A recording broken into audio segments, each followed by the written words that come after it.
ನಮಸ್ಕಾರ. Public express ನ್ಯೂಸ್ಗೆ ಸ್ವಾಗತ. ನಾನು ಮಾಲಾ ಹಾಸನ್. ಈಗ ಹೆಡ್ಲೈನ್ಸ್.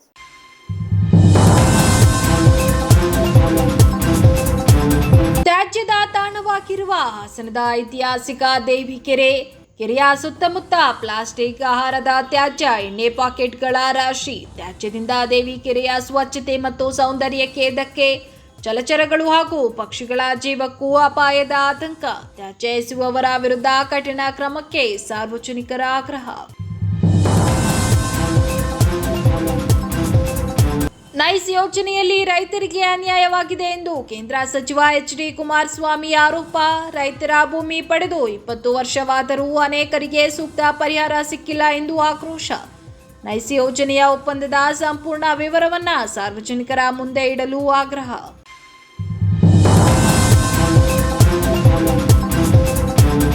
ಕಲ್ಕೆರೆ ಗ್ರಾಮಸ್ಥರ ದೂರಿಗೆ ತಕ್ಷಣ ಸ್ಪಂದಿಸಿದ ಜಿಲ್ಲಾಧಿಕಾರಿ ಕೆ.ಎಸ್. ಲತಾಕುಮಾರಿ. ಹಾಸನ ಬೇಲೂರು ಮಾರ್ಗದ ಬಸ್ಗಳು ಕಲ್ಕೆರೆ ಗ್ರಾಮದಲ್ಲಿ ನಿಲ್ಲದೆ ಹೋಗುತ್ತಿರುವ ಬಗ್ಗೆ ಗ್ರಾಮಸ್ಥರ ದೂರು. ಸ್ಥಳದಲ್ಲಿಯೇ ಕೆಎಸ್ಆರ್ಟಿಸಿ ಅಧಿಕಾರಿಗಳಿಗೆ ಕರೆ ಮಾಡಿ ತರಾಟೆಗೆ ತೆಗೆದುಕೊಂಡ ಜಿಲ್ಲಾಧಿಕಾರಿ. ಕಲ್ಕೆರೆ ಗ್ರಾಮದಲ್ಲಿ ಬಸ್ಗಳು ಕಡ್ಡಾಯವಾಗಿ ನಿಲ್ಲುವಂತೆ ಕ್ರಮಕ್ಕೆ ಸೂಚನೆ.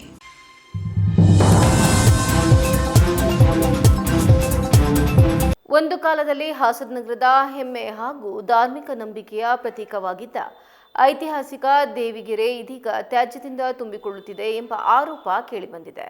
ಕೆರೆ ಸುತ್ತಮುತ್ತ ಎಲ್ಲೆಂದರಲ್ಲಿ ಪ್ಲಾಸ್ಟಿಕ್ ಕವರ್ಗಳು, ಆಹಾರದ ತ್ಯಾಜ್ಯ, ಎಣ್ಣೆ ಪ್ಯಾಕೆಟ್ಗಳು ಹಾಗೂ ಚೀಲಗಳನ್ನ ಎಸೆಯಲಾಗುತ್ತಿದೆ. ಇದರಿಂದ ದೇವಿಗೆರೆಯ ಸ್ವಚ್ಛತೆ ಮಾತ್ರವಲ್ಲದೆ ಕೆರೆಯಲ್ಲಿರುವ ಜಲಚರಗಳು ಮತ್ತು ಪಕ್ಷಿಗಳ ಜೀವಕ್ಕೂ ಅಪಾಯ ಎದುರಾಗುವ ಆತಂಕ ನಿರ್ಮಾಣವಾಗಿದೆ. ದೇವಿಗೆರೆ ಹಾಸನದ ಧಾರ್ಮಿಕ ಪರಂಪರೆಯೊಂದಿಗೆ ಅವಿನಾಭಾವ ಸಂಬಂಧ ಹೊಂದಿದೆ. ಹಾಸನಾಂಬ ದೇವಿಯೊಂದಿಗೆ ಬಂದ ಸಪ್ತ ಮಾತೃಕೆಯರಲ್ಲಿ 3 ದೇವಿಗೆರೆಯಲ್ಲಿ ನೆಲೆಸಿದ್ದಾರೆ ಎಂಬ ನಂಬಿಕೆಯೂ ಇದೆ.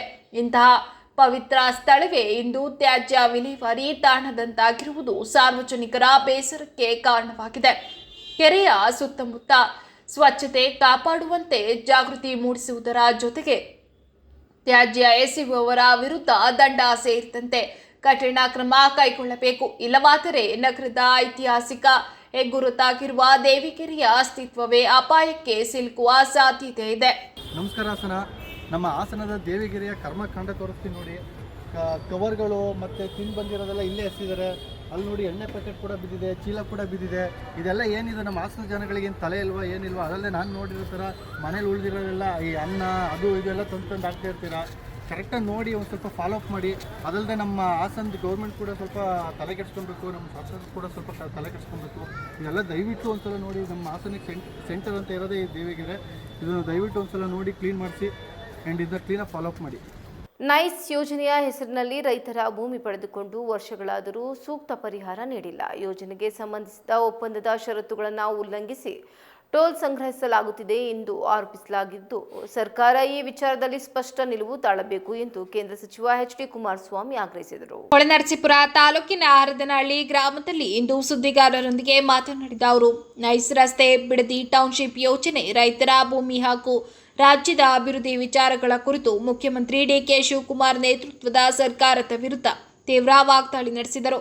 ನೈಸ್ ಯೋಜನೆ ಮಾಜಿ ಪ್ರಧಾನಿ ಎಚ್.ಡಿ. ದೇವೇಗೌಡರ ಕನಸು ಎಂಬ ಮಾತಿದೆ. ಹೌದು, ಅದು ದೇವೇಗೌಡರ ಕೂಸು ಎಂದು ಹೇಳಿದ ಕುಮಾರಸ್ವಾಮಿ, ದೇವೇಗೌಡರು ಮುಖ್ಯಮಂತ್ರಿಯಾಗಿದ್ದ ಅವಧಿಯಲ್ಲಿ ಯೋಜನೆಗೆ ಸಂಬಂಧಿಸಿದಂತೆ ಒಪ್ಪಂದಕ್ಕೆ ಸಹಿ ಹಾಕಲಾಗಿತ್ತು. ನಂತರ ಅಧಿಕಾರಕ್ಕೆ ಬಂದ ಸರ್ಕಾರಗಳು ಯೋಜನೆ ಅನುಷ್ಠಾನದಲ್ಲಿ ಕಂಪನಿಗೆ ಅನುಕೂಲವಾಗುವ ರೀತಿಯಲ್ಲಿ ನಡೆದುಕೊಂಡಿವೆ ಎಂದು ಆರೋಪಿಸಿದರು. ಯಾತಕ್ಕೆ ನಡೀತಾ ಇಲ್ಲ ಸದನ? ಒಬ್ಬ ಇವತ್ತು ಮಂತ್ರಿಯ ಮೇಲೆ ಇರತಕ್ಕಂಥ ಒಂದು ಘಟನೆಗಳೇ ನಡೆದಿದೆ ಅವರು ಮಂತ್ರಿ ಇದ್ದಾಗ. ಇನ್ನೂ ಅದಕ್ಕೆ ವಾಸ್ತವಾಂಶಗಳು ಬರಲಿಲ್ಲ. ತನಿಖೆ ನಡೀತಾ ಇದೆ. ತನಿಖೆ ನಡೀತಾ ಇದ್ದಾಗ ಇವತ್ತು ಈ ಸರ್ಕಾರ ಆ ತನಿಖೆಯ ದಾರಿಯನ್ನು ತಪ್ಪಿಸಿದೆ. ಈಗಾಗಲೇ ಬಹುಶಃ ಕೆಲಸ ಮಾಡ್ತಾ ಇದ್ದಂಥ ವ್ಯಕ್ತಿ ಆತ್ಮಹತ್ಯೆ ಮಾಡ್ಕೊಳ್ಳದೆ ಹೋಗಿದ್ದಾರೆ. ಆ ವಿಷಯವನ್ನು ಬರೆದಿಟ್ಟು ಹೀಗಾಗಿದೆ, ನನ್ನ ಮೇಲೆ ಒತ್ತಡ ಹಾಕಿದ್ರು ಅಂತ ಹೇಳಿ ಅವನು ಬರೆದಿಟ್ಟು ಆತ್ಮಹತ್ಯೆ ಮಾಡ್ಕೊಳ್ಳದೆ ಹೋಗಿದ್ರೆ ಈ ದುಡ್ಡು ಹೊಡೆದಿರ್ತಕ್ಕಂಥದ್ದು ಮುಚ್ಚೆ ಹಾಕೋರು. ಈ ಉದಾಹರಣೆಗೆ ಈಗ ಗೃಹಲಕ್ಷ್ಮಿ ಯೋಜನೆಯಲ್ಲಿ 5,000 ಕೋಟಿ 2 ತಿಂಗಳು ಹಣನೇ ಕೊಟ್ಟಿಲ್ಲ ಅಂತಕ್ಕಂಥದ್ದು ಇವತ್ತೇನು ಚರ್ಚೆ ಆಯಿತು. ಈ ಕ್ಷಣದವರೆಗೆ 5,000 ಕೋಟಿ ಪರಿಸ್ಥಿತಿ ಏನಾಗಿದೆ, ಅದು ಜನಕ್ಕೆ ತಲುಪ್ದೋ ಇಲ್ಲ ಅದು ಎಲ್ಲಿ ಹೋಯ್ತು ಅಂತಕ್ಕಂಥದ್ದನ್ನಾದ್ರೂ ಇವತ್ತು ಮಾಹಿತಿ ಇಟ್ಟಿದ್ದಾರೆ. ಇವತ್ತವರೆಗೆ ಅದು 5,000 ಕೋಟಿ ಸದ್ಯ ಇಲ್ಲ, ಏನೋ ಅಕೌಂಟ್ ಮಿಸ್ಟೇಕು ಅಂತಾರೆ, ಸತ್ಯಾಂಶ ಹೊರಗಿಡಬೇಕಲ್ಲ. ಅದರಿಂದ ಇಲ್ಲಿ ಆ ವ್ಯಕ್ತಿಯನ್ನು ಇವತ್ತು ಯಾವ ಕಾರಣಕ್ಕೋಸ್ಕರವಾಗಿ ಇವತ್ತು ರಕ್ಷಣೆ ಕೊಡಲಿಕ್ಕೆ ಹೊರಟಿದ್ದಾರೆ, ಇಲ್ಲ ಆ ಘಟನೆಯಲ್ಲಿ ಇನ್ಯಾರ್ಯಾರ ಪಾತ್ರಗಳಿದೆ ಅದೆಲ್ಲವನ್ನು ಎಲ್ಲಾದರೂ ಎಕ್ಸ್ಪೋಸ್ ಮಾಡಿದ್ರೇನು ಅಂತ ಹೇಳಿ ಹೆದರಿಕೆಯಿಂದ ಬಹುಶಃ ವ್ಯಕ್ತಿಗೆ ರಕ್ಷಣೆ ಕೊಡ್ತಾ ಇದ್ದಾರೆ ಸರ್ಕಾರ. ಅದ್ರ ಮುಖಾಂತರ ಸದನ ನಡೀತಾ ಇಲ್ಲ. ಗಾಲ್ಫ್ ಕ್ಲಬ್ ಏನು ರಚನೆ ಆಗಿತ್ತು ಮಾಡಿದ್ರು, ಅವರು ನಿರ್ಮಾಣ ಮಾಡಿದರು, ಅವರು ಆ ಭೂಮಿಯನ್ನು ಖರೀದಿ ಮಾಡಿದಾಗ ಆ ಖರೀದಿ ವ್ಯಾಪ್ತಿ ಒಳಗೆ ಖರಾಬ್ ಭೂಮಿಗಳಿತ್ತು. ಅವರು ಹೆಚ್ಚು ಕಡಿಮೆ ಅಲ್ಲಿ ದೊಡ್ಡ ಮಟ್ಟದಲ್ಲಿ ಲ್ಯಾಂಡ್ ಖರೀದಿ ಮಾಡಿದ್ದಾರೆ. ಎಷ್ಟು ಎಕ್ಸ್ಟೆಂಟ್ ಗೊತ್ತಿಲ್ಲ ನನಗೆ, ಅದೆಲ್ಲ ಮಾಹಿತಿ ನನ್ನ ಹತ್ರ ಈಗ ಇಟ್ಕೊಂಡಿಲ್ಲ ಇತ್ತು. ಆ ಒಂದು ಎಕ್ಸ್ಟೆಂಟ್ ಅವರೇನು ಡೆವಲಪ್ಮೆಂಟಿಗೆ ಖರೀದಿ ಮಾಡಿದರು, ಖರೀದಿ ಮಾಡಿದ ವ್ಯಾಪ್ತಿ ಒಳಗೆ ಆ 70 ಎಕರೆ ಖರಾಬಿದೆ ಅಂತಕ್ಕಂಥದ್ದನ್ನು ಹಿಂದೆ ಇದ್ದಂಥ ಡಿ ಸಿಗಳು ಒಬ್ಬೊಬ್ಬರೇ, ಅದು 3 ಜನವೋ 4 ಜನವೋ ಡಿ ಸಿಗಳು. ಆಗಲೂ ಏನೇನಾಗಿದೆ, ಅವರುಗಳು ಆ ಡಿ ಸಿಗಳು ಜಿಲ್ಲಾಧಿಕಾರಿಗಳೇನು ಆ ಒಂದು ಗಾಲ್ಫ್ ಕ್ಲಬ್ನಲ್ಲಿ ಸೈಟ್ಗಳ ಬೇರೆ ನಿರ್ಮಾಣ ಮಾಡಿದ್ದಾರಲ್ಲ, ಆ ಸೈಟ್ಗಳ ಬಗ್ಗೆ ಅವರ ಮಾಲೀಕರ ಹತ್ರ ಏನೇನು ಪ್ರೆಷರ್ಗಳಾಕಿದ್ರು, ಅದನ್ನು ಸರಿಪಡಿಸ್ಲಿಕ್ಕೆ ರೇಟ್ ಫಿಕ್ಸ್ ಮಾಡಲಿಕ್ಕೆ ಏನೇನು ಪ್ರೆಷರ್ ಹಾಕಿದ್ರು, ಮೊದಲು ಎಷ್ಟು ರೇಟ್ ಹಾಕಿದ್ರು ಒಬ್ಬ ಜಿಲ್ಲಾಧಿಕಾರಿ, ನಂತರ ಬಂದಂತನೂ ಮತ್ತೆ ಏರಿಕೆ ಮಾಡ್ದ, ಮತ್ತು ಇನ್ನೊಬ್ಬ ಬಂದ ಇನ್ನೆಷ್ಟು ಏರಿಕೆ ಮಾಡ್ದ, ಕೊನೆಗೆ ಸ್ಕ್ವೇರ್ ಮೀಟ್ರಲ್ಲಿ ಲೆಕ್ಕ ಹಾಕೋರು. ನಿಮ್ಮ ಸ್ಕ್ವೇರ್ ಫೀಟಲ್ಲಿ 70 ಎಕರೆನ ಹಣ ಫಿಕ್ಸ್ ಮಾಡಿದ್ದು ಸ್ಕ್ವೇರ್ ಫೀಟ್ ಲೆಕ್ಕದಲ್ಲಿ ಹಾಕ್ತಾರೆ ಆ 70 ಎಕರೆಗೆ. ಹಾಸನದ ಕಲ್ಕೆರೆ ಗ್ರಾಮಸ್ಥರ ದೂರಿಗೆ ತಕ್ಷಣ ಸ್ಪಂದಿಸಿದ ಜಿಲ್ಲಾಧಿಕಾರಿ ಕೆಎಸ್ ಲತಾಕುಮಾರಿ ಅವರು ಕಲ್ಕೆರೆ ಗ್ರಾಮದಲ್ಲಿ ಬಸ್ಗಳು ನಿಲ್ಲದೆ ಹೋಗುತ್ತಿರುವ ಸಮಸ್ಯೆಯನ್ನು ಸ್ಥಳದಲ್ಲಿಯೇ ಕೆಎಸ್ಆರ್ಟಿಸಿ ಅಧಿಕಾರಿಗಳ ಗಮನಕ್ಕೆ ತಂದು ಪರಿಹಾರಕ್ಕೆ ಕ್ರಮ ಕೈಗೊಂಡಿದ್ದಾರೆ. ಗ್ರಾಮದ ಸ್ಥಳೀಯ ಮಹಿಳೆಯರೊಬ್ಬರು ಜಿಲ್ಲಾಧಿಕಾರಿ ಅವರ ಬಳಿ ಬಸ್ ನಿಲುಗಡೆ ಸಮಸ್ಯೆ ಕುರಿತು ಮನವಿ ಮಾಡಿದರು. ಬೇಲೂರು ಹಾಸನ ಮಾರ್ಗದಲ್ಲಿ ಸಂಚರಿಸುವ ಬಸ್ಗಳು ಕಲ್ಕೆರೆ ಗ್ರಾಮದಲ್ಲಿ ಅಧಿಕೃತ ನಿಲುಗಡೆ ಇದ್ದರೂ ನಿಲ್ಲಿಸದೆ ಹೋಗುತ್ತಿವೆ ಎಂದು ದೂರಿದರು. ಬಸ್ಗಳು ನಿಲ್ಲಿಸದೆ ತೆರಳುತ್ತಿರುವುದರಿಂದ ಶಾಲಾ ಕಾಲೇಜು ವಿದ್ಯಾರ್ಥಿಗಳು, ಮಹಿಳೆಯರು ಹಾಗೂ ಗ್ರಾಮಸ್ಥರು ನಿತ್ಯ ಸಂಚಾರಕ್ಕೆ ತೀವ್ರ ತೊಂದರೆ ಅನುಭವಿಸುತ್ತಿದ್ದಾರೆ ಎಂದು ಮಹಿಳೆ ವಿವರಿಸಿದರು. ದೂರನ್ನ ಗಂಭೀರವಾಗಿ ಪರಿಗಣಿಸಿದ ಜಿಲ್ಲಾಧಿಕಾರಿ ಕೆಎಸ್ ಲತಾಕುಮಾರಿ ಅವರು ಸ್ಥಳದಲ್ಲಿಯೇ ಕೆಎಸ್ಆರ್ಟಿಸಿ ಅಧಿಕಾರಿಗಳಿಗೆ ಕರೆ ಮಾಡಿ ಸಮಸ್ಯೆ ಕುರಿತು ಮಾಹಿತಿ ಪಡೆದುಕೊಂಡರು.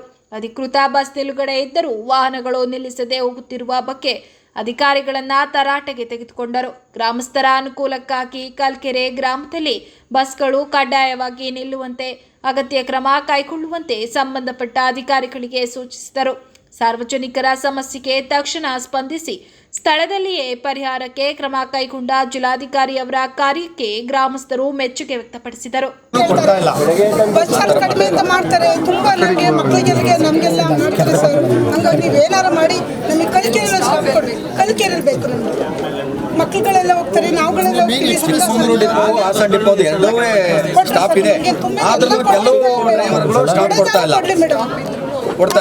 ಮಕ್ಕಳು 7 ಗಂಟೆಗೆ ಹೋಗ್ತಾರೆ, 3 ಗಂಟೆಗೆ ಬಂದ್ರು ಹೊಟ್ಟೆಗೆ ಹಸ್ತಿ ಇರುತ್ತೆ, ಮಕ್ಕಳು ಬರೋಕ್ಕಾಗಲ್ಲ. ನಮ್ಗಳು ಹೋದ್ರೆ ಹೆಂಗಸರು ಬಾಯಿಗೆ ಬಂದಂಗೆ ಮಾತಾಡ್ತಾರೆ. ಏನಾರು ಒಂದು ವ್ಯವಸ್ಥೆ ಮಾಡಿ ನಮಗೆ ಕೊಡಿ. ಅವ್ರನ್ನ ಕೇಳಿ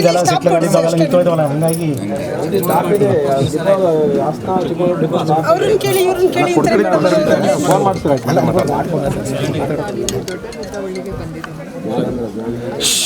ನಮ್ಮ ಹಾಸನ ಹತ್ರ ದೊಡ್ಡ ಗದ್ದವಳ್ಳಿಯಲ್ಲಿ ಅಲ್ಲಿ ಕಲ್ಕೆರ ನೋಟ್ ಮಾಡ್ಕೊಳ್ಳಿ. ಕಲ್ಕೆರ ಅಂತ ಒಂದು ಓಕೆ, ಅಲ್ಲಿ ಸ್ಟಾಪ್ ಇದೆ, ಆದರೆ ಸ್ಟಾಪ್ ಕೊಡ್ತಾ ಇಲ್ಲ KSRTC ಬಸ್ಗಳು. ಇನ್ನು ಮುಂದೆ ಬೇಲೂರು ರೋಡು ಇನ್ನು ಮುಂದೆ ಕಂಪ್ಲೇಂಟ್ ಇದು ಬರಬಾರ್ದು. ಸ್ಟಾಪ್ ಇದೆ, ಸ್ಟಾಪ್ ಕೊಡ್ತಾ ಇಲ್ಲ. ಶಾಲೆಗೆ ಹೋಗೋ ಮಕ್ಕಳಿಗೆ ತೊಂದರೆ ಆಗ್ತದೆ ಸ್ಕೂಲ್ಗೆ ಹೋಗಲಿಕ್ಕೆ.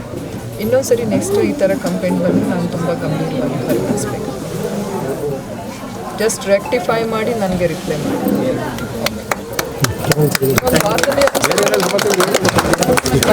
ಚನ್ನರಾಯಪಟ್ಟಣ ತಾಲೂಕಿನ ಅಂಬಿಕಾ ನಗರದ 19 ವರ್ಷದ ರಕ್ಷಿತಾ ಎಂಬ BA ವಿದ್ಯಾರ್ಥಿನಿ ಸಾವನ್ನಪ್ಪಿರುವ ಘಟನೆ ಇದೀಗ ಹಲವು ಅನುಮಾನಗಳಿಗೆ ಕಾರಣವಾಗಿದೆ. ಚನ್ನರಾಯಪಟ್ಟಣ ತಾಲೂಕಿನ ಅಂಬಿಕಾ ನಗರದಲ್ಲಿ 19 ವರ್ಷದ ರಕ್ಷಿತಾ ಎಂಬ BA ವಿದ್ಯಾರ್ಥಿನಿ ಸಾವನ್ನಪ್ಪಿರುವ ಘಟನೆ ಇದೀಗ ಹಲವು ಅನುಮಾನಗಳಿಗೆ ಕಾರಣವಾಗಿದೆ. ಚನ್ನರಾಯಪಟ್ಟಣ ನಿವಾಸಿ ನವೀನ್ ಎಂಬ ಯುವಕನನ್ನ ರಕ್ಷಿತಾ ಪ್ರೀತಿಸುತ್ತಿದ್ದಳು. ಆದರೆ ನವೀನ್ನ ಕಿರುಕುಳದಿಂದಲೇ ತಮ್ಮ ಮಗಳು ಸಾವನ್ನಪ್ಪಿದ್ದಾಳೆ ಎಂದು ಕುಟುಂಬಸ್ಥರು ಆರೋಪಿಸಿದ್ದಾರೆ. ಪ್ರಕರಣಕ್ಕೆ ಸಂಬಂಧಿಸಿದಂತೆ ಪೊಲೀಸರು ಮಧ್ಯಾಹ್ನದಿಂದಲೇ ದೂರು ಸ್ವೀಕರಿಸದೆ ಸಂಜೆ ಸುಮಾರು 7 ಗಂಟೆ ವೇಳೆಗೆ ಪ್ರಕರಣ ದಾಖಲಿಸಿಕೊಂಡಿದ್ದಾರೆ ಎಂದು ಕುಟುಂಬಸ್ಥರು ಆರೋಪಿಸಿದ್ದಾರೆ. ತಮ್ಮ ಮಗಳಿಗೆ ನ್ಯಾಯ ಕೊಡಿಸುವಂತೆ ತಂದೆ ತಾಯಿ ಪೊಲೀಸರ ಮುಂದೆ ಕಣ್ಣೀರಿಟ್ಟು ಮನವಿ ಮಾಡಿದ್ದಾರೆ. ರಕ್ಷಿತಾ ತಂದೆ ತಾಯಿ ಇಬ್ಬರು ಕೂಲಿ ಕೆಲಸ ಮಾಡಿಕೊಂಡು ಜೀವನ ನಡೆಸುತ್ತಿದ್ದರು. ರಕ್ಷಿತಾ ಅವರು ಒಬ್ಬಳೇ ಮಗಳಾಗಿದ್ದಳು. ಮಗಳ ಮುಖದಲ್ಲಿ ಹಲವಾರು ಗಾಯದ ಕಲೆಗಳಿದ್ದು ಸಾವಿನ ಬಗ್ಗೆ ಸಮಗ್ರ ತನಿಖೆ ನಡೆಸಬೇಕು ಎಂದು ಕುಟುಂಬಸ್ಥರು ಒತ್ತಾಯಿಸಿದ್ದಾರೆ. ನೇಣಾಕಣಿಲ್ಲ, ಆಕ್ಚುಲಿ ಆ ಹುಡುಗಿನ ಹೊಡೆದಿ ನೇಣಾಕಿರೋದೇ ಅದು 100% ನಾನು ಒಬ್ಬ ಏನು ಇಲ್ದಲೆ ನನ್ನ ನೋಡ್ಕೊಂಬಂದೆ 100% ಅದು ಹೊಡೆದಿ ನೇಣಾಕಿರೋದು. ಅವರು ಮುಕ್ತರು, ಇವ್ರು ಕೇಳ್ತಾರೆ ಸಾಕ್ಷ್ಯ ಕೊಡ್ರಿ ಅಂತಾರೆ ಈ ರಕ್ಷಣಾ ಇಲಾಖೆ. ಏನ್ರಿ ರಕ್ಷಣಾ ಇಲಾಖೆ, ಏನಿದು ರಕ್ಷಣಾ ಇಲಾಖೆ? ಈ ಚನ್ನರಾಯಪಟ್ಟಣದಲ್ಲಿ ಏನು ಅಂತ ಹಂಗಾರೆ ನಾಳೆ ಇನ್ನೊಂದು ಏನೇನೋ ನಡೀತಾವೆ ಗಟ್ಟೆ. ಇದಕ್ಕೆಲ್ಲ ಇವ್ರು ನಮ್ಮ ರಕ್ಷಣಾ ಇಲಾಖೆನ ಕಾರಣ ಆಗುತ್ತೆ. ಈ ಚನ್ನರಾಯಪಟ್ಟಣದಲ್ಲಿ ರಕ್ಷಣಾ ಇಲಾಖೆ ನ್ಯಾಯ ಪರವಾಗಿ ನ್ಯಾಯ ಕೊಡ್ತಿಲ್ಲ, ಈ ತಾಲೂಕಲ್ಲಿ ಎಲ್ಲರಿಗೂ ಕೊಡ್ತಿಲ್ಲ. ಆ ಹೆಣ್ಮಕ್ಳು ಸಹಿತ ಇವತ್ತಿನ ದಿನದಲ್ಲಿ ಬಾಗ್ಲು ಕಿಟಕಿ ಎಲ್ಲ ತಕ್ಕೊಂಡ್ಬಿಟ್ಟು ನೇಣಾಕಳಕ್ಕೆ ಹೋಗಲ್ಲ. ಹೊಡೆದು ನೇಣಾಕಿರೋದಕ್ಕೆ ಅಂತ ಮಾರ್ಕ್ ಇದೆ, ಪ್ರತಿಯೊಂದು ಎಲ್ಲ ಇದಕ್ಕೂ ಪ್ರೂಫ್ ಇದೆ. ಹುಡುಗಿ ಅದ್ರ ಮೇಲೆ ಚಪಾಲು ಕೊಡ್ದವ್ರೆ, ಕಿವಿಲಿ ರಕ್ತ ಬದೈತೆ, ಪ್ರತಿಯೊಂದು ಐತೆ. ಇವತ್ತೆಲ್ಲ ಆ ಹೆಣ್ಮಕ್ಳಿಗೆ ನ್ಯಾಯ ಕೊಡಿಸ್ಬೇಕು. ಮುಂದಿನ ಕ್ರಮ ನಾವು ಕೊಡ್ತೀವಿ. ಮಗನ್ ತರ ಇದ್ದೀನಿ, ನಾನು ಇದ್ದೀನಿ ಅಂತ ನನಗೆ ಧೈರ್ಯ ಕೊಟ್ಟು ಮಾತಾಡೋಳು. ನನ್ನ ಮಗಳು ಯಾವತ್ತೂ ಗಂಟೆ 1.5 ಗಂಟೆ ಅವ್ನು ಸ್ಟೇಷನ್ ಒಳಗೆ ಇರಬೇಕು. ನಮಗೆ ಬರಬೇಕು ಮೆಸೇಜ್ ಅವನೇ ಸ್ಟೇಷನ್ ಒಳಗೆ ಅಂತ ಬರಬೇಕು ಸರ್. ನಮಗೆ ಮಾಡಬೇಕು ಇಲ್ವಾ? ಪೊಲೀಸ್ನವ್ರು ನಾವು ICBಗೆ ಹೋಯ್ತೀವಿ, ಪೊಲೀಸ್ನವ್ರ ಮೇಲೆ ಕೊಡ್ತೀನಿ ನಾನೇ. ನಮ್ಮನ್ನ ಬಂದು ಇಲ್ಲ ನನ್ನ ಡೈಲಿ ಬರ್ತಾರ ನಾ ಯಾರು ಇರೋಕ್ಕ ಸರ್ ಎಲ್ಲ ಹೋಗ್ಬಿಟ್ಟು ಅವ್ರು ಯಾರು ಇರೋಕ್ಕ. ನಾನು ಒಂದು 4 ಆರು ಮಾಡ್ತೀನಿ. ಆಡಿ ಸಪ್ತಾರಕ್ಕೆ ಅಂತ ಹೋದೆ. ನಾನು ಹೋದ ಬೆಳಗ್ಗೆ 11 ಗಂಟೆಗೆ ಹೋದೆ, 1:15 ಮನೆಗೆ ಹೋದೆ. 1:15 ಮನೆಗೆ ಹೋದಾಗ ನಮ್ಮ ಮಗು ಹಿಂದ್ಗಡೆ ಬಾಗ್ತದೆ, ಮುಂದೆ ಬೋಲ್ಟಾಕಿದೆ. ಸೊ ಗಾಡಿ ಅಲ್ಲಿ ನಿಲ್ಲಿಸಿ ಬಸ್ 1:15 ಹೋದೆ. ಸೊಪ್ಪಲ್ಲಿ ಹಾಕಿ ಒಳಗೆ ಹೋದೆ. ಒಳಗೆಲ್ಲ ನೀರು ಕುಡಿಯೋಣ ಅಂತ ಹೋದೆ. ನೀರು ಕುಡಿದು ಟೀ ಕುಡಿಯೋಕೆ ಹೋಗೋಣ ತಡಿ, ಆಮೇಲೆ ಆಡ್ಬಿಡ್ದ ಹೋದೆ. ಫೋನ್ ಮಾಡಿ ಫೋನಲ್ಲಿ ಐತೆ. ಆಮೇಲೆ ರೂಮ್ ಸಾಕಾಯ್ತು. ನನ್ನ ಮಗಳು 12:15 ಇನ್ನೊಬ್ಳು ಅವ್ರ ಅಕ್ಕಂಗೆ ಫೋನ್ ಮಾಡವಳೆ. ಫೋನ್ ಎತ್ತವಳೆ 12:45. ಅವಳು ಹೇಳವಳೆ, ಅಮ್ಮ ಅಕ್ಕ ನಾನು ಕೆಲ್ಸಕ್ಕೆ ಹೋಗ್ತೀನಿ ಬಾರಕ್ಕ ಅಂತ ಅಂದ್ಲಂತೆ. 30 ನಿಮಿಷ ಬರ್ತೀನಿ ಕಣವ ಅಂದಳೆ. ಮತ್ತೆ ವಾಪಸ್ ಬಂದೋಣ. ಅಷ್ಟೊತ್ತಿಗೆ ಅವ್ನು ಬಂದು ಜಗಳ ಮಾಡಿ ಅವ್ನು ಹೊಡೆದೇ ಸಾಯಿಸಿರೋದು. ಹೊಡೆದಿನ ಹೇಳಕ್ಕವನೆ ನವೀನ ಅಂತ. ಆ ಸುಳಮಂಗನೆಯ 2 ವರ್ಷದಿಂದ ಲವ್ ಮಾಡ್ತಿದ್ರಂತೆ. ಆಮೇಲೆ ಅದೇ ಚಂದ್ರಪಟ್ಟಣನೆಯ ಟೌನು. ಅವನು ಬಂದು ಕರ್ಕೊ ಹೋಗೋದು ಕರ್ಕೊ ಬರೋದು ಮಾಡ್ತಿದ್ನಂತೆ. ಆಮೇಲೆ ಈಗ ಏನಾಗೈತೆ, ಅವಳನ್ನ ಏನು ಬರೀ ನೀನು ಅವ್ರ ಜೊತೆ ಮಾತಾಡಿ ಕೆಲ್ಸಕ್ಕೆ ಹೋಯ್ತಾಳೆ, ಕೆಲ್ಸಕ್ಕೆ ಹೋಗ್ಬೇಡ ನೀನು ಅಲ್ಗೋಯ್ತಿ ಅಂದ್ಲು ಅಂತ. ಬೇಡ ಮಾತಾಡ್ಸಕ್ಕಲ್ಲ ಕಣಮ್ಮ ಅಂತ ಅವ್ರ ಅಮ್ಮಂಗೆ ಹೇಳವಳೆ. ನನಗೆ ಟಾರ್ಚರ್ ಕೊಡ್ತವನೆ ಅಂತ ಅವ್ರ ಅಮ್ಮ ಅಂದವಳೆ. ಬೇಡ ಬಿಡಪ್ಪ ನವೀನ, ನೀನು ಫೋನ್ ಮಾಡಬೇಡ, ನನ್ನ ಮಗಳು ಮಾಡೋದಿಲ್ಲ, ನನ್ನ ಮಗಳು ಇಷ್ಟ ಇವತ್ತು, ನನ್ನ ಮಗಳಿಷ್ಟ ಅವಳಿರ್ಲಿ, ನಿಮ್ಮಿಷ್ಟ ನೀವಿರ. ಆಯ್ತು ಆಂಟಿ, ನೀವೆಲ್ಲರೂ ಮದುವೆ ಮಾಡ್ಕೊಳ್ಳಿ, ನಾವು ಮದುವೆ ಮಾಡ್ಕೊಳಕ್ಕಲ್ಲ ಅಂತ ಅನ್ಲಂತೆ. ಹಂಗ ಅಂದಿ ಇವತ್ತು ಬೇಡ ಬಿಡಿ ಆಂಟಿ ನಾವು ಬೇರೆ ಕಡೆ ಮಾಡ್ಕೊತೀವಿ ಅಂದಿ. ನಿನ್ನೆ ಹಬ್ಬದ ದಿವಸ ಬಂದು ಅವ್ನು ಕೊಲೆ ಮಾಡೋಕೆ ಹೋಗೋನಲ್ಲ, ಅವನು ನಮಗಿನ್ನೇನು ಬೇಡ ನ್ಯಾಯ ಕೊಡಿಸಿ. ಪೊಲೀಸ್ನವರು ಫೋನ್ ಇಸ್ಕೊಂಡಾಗ ಅವಳು ಫೋನ ಅವ್ರ ಅಮ್ಮಂದು ಹೆಬ್ಬೆಟ್ಟಕ್ಕೆ ತಗಂತಿದ್ದು ಸಿಂಗ್ರಫ್ರಯ್ಯ. ಈಗ ಅವ್ರದ್ದು ಆಯ್ತೇ ಇಲ್ಲ. ಪೊಲೀಸ್ನವರು ಕಂಪ್ಲೇಂಟ್ ಈ ತರ ಬರ್ಸ್ಕೊಬರ್ಬಾರ್ದಾಯ್ತು, ಇನ್ನೊಂದ್ ತರ ಬರ್ಸ್ಕೊಬರ್ಬೇಕು, ಈ ತರ ಬರ್ಸ್ಕೊಬರ್ಬೇಡಿ, ಇನ್ನೊಂದ್ ತರ ಬರ್ಸ್ಕೊಬರ್ರಿ. 10 ಗಂಟೆ 12 ಗಂಟೆ ಕಂಪ್ಲೇಂಟ್ ತಗೊಂಡಿಲ್ವಲ್ಲ ನಾವು ಬಡವರಿಂದ ಎಲ್ಲಿಗೆ ಹೋಗ್ಬೇಕು? ಬಡವರು ಚಂದ್ರಪಟ್ಟಣ ಟೌನ್ ಸ್ಟೇಷನ್ ಇನ್ನೆಲ್ಲಿಗೆ ಹೋಗ್ಬೇಕು ನಾವು? ಬಂದು ಅವರೇ ಮಾಜೂರಿ ಎಲ್ಲ ಮಾಡ್ಕೊ ಹೋಗವ್ರೆ. ಆಮೇಲೆ ಹೇಳ್ತಾರಂತೆ ಅಕ್ಕಪಕ್ಕದ ಮನೆಯವ್ರು ಬಿಚ್ಕೊ ಹೋದ್ರು, ಅಕ್ಕಪಕ್ಕದ ಮನೆಯವ್ರು ಬಿಚ್ಕೊಂಡು ಕರ್ಕೊ ಹೋಗ್ಬೇಕಾದ್ರೆ ಸತ್ತೋದ್ಲು ಅಂದ್ರೆ ನಾವು ಪೊಲೀಸ್ನವ್ರು ಬಂದು ಮಾಜೂರಿ ಮಾಡೋ ಗಂಟೆ ಬಿಚ್ಚಿಲ್ಲ ಸರ್. ನಾವ್ ಯಾರು ಮುಟ್ಟಿಲ್ಲ, ಒಳಕ್ಕೆ ಹೋಗ್ಬಿಟ್ಟಿಲ್ಲ. ನಮ್ಮ ಅಣ್ಣ ತಮ್ದಿರಲ್ಲ ಅಡ್ಡ ನಿಂತ್ಕೊಂಡವ್ರೆ. ರಾತ್ರಿ 10 ಗಂಟೆ ಕಂಪ್ಲೀಟ್ ಆಗೈತೆ ಸರ್. 3 ಗಂಟೆಲಿ ಸರ್ ಸ್ಟೇಷನ್ ಹತ್ರ ಮನೆ ಹತ್ರದಿಂದ ಎಣೆ ತಗೊಂಡೋಗಿ ಆಸ್ಪತ್ರೆಗೆ ಹಾಕ್ಬಿಟ್ಟು 2:15 ಹೋದಾರ ರಾತ್ರಿ 10 ಗಂಟೆ ಆದ್ರೂ ಸ್ಟೇಷನ್ಗೆ ಕಂಪ್ಲೇಂಟ್ ತಗೊಂಡು ಇದು 3 ಸರಿ ಬರ್ಸ್ಕೊಬರ್ಸವ್ರೆ.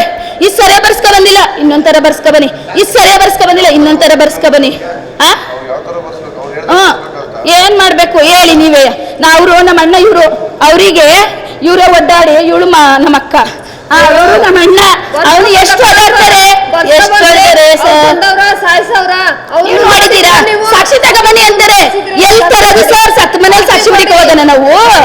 ನನ್ನ ಮಗಳನ್ನ ಮನಗಿಸ್ಬಿಟ್ಟು ನಾವು ಸಾಕ್ಷಿ ಹೊಡಿಕ್ ಹೋಗೋಣ ಸರ್? ಪೊಲೀಸ್ನವ್ರು ಇರೋದು ಏನಕ್ಕೆ ಮತ್ತೆ ಸಾಕ್ಷಿ ಹುಡುಕದ್ಮೇಲೆ ಏನಕ್ಕೆ ಸರ್? ಪೊಲೀಸ್ನವ್ರೆ ಕರ್ಸಿ, ಇವಾಗ ನಮಗೆ ಫೋನ್ ಚೇಂಜ್ ಆಗೋರು ಆ ಪೊಲೀಸ್ನವ್ರನ್ನು ಕರ್ಸಿ, ಇವನು ಕರ್ಸಿ. ಇಲ್ಲ ಅವನು ಸಾಯಿಸ್ತಿರೋ ನೇಣಿಗೆ ಏರಿಸ್ತಿರೋ, ಇಲ್ಲ ನಮ್ಮ ಕೈಗೆ ಕೊಡ್ತೀರಾ, ಏನು ಮಾಡ್ತೀರಾ ಮಾಡಿ ಸರ್. ಫೋನ್ ವಿಡಿಯೋ ಮಾಡ್ಕೊಂಡ್ರು, ಮತ್ತೆ ಬಿಚ್ಚಿದ್ರು ಮೇಲಿಂದ ಅವನನ್ನ.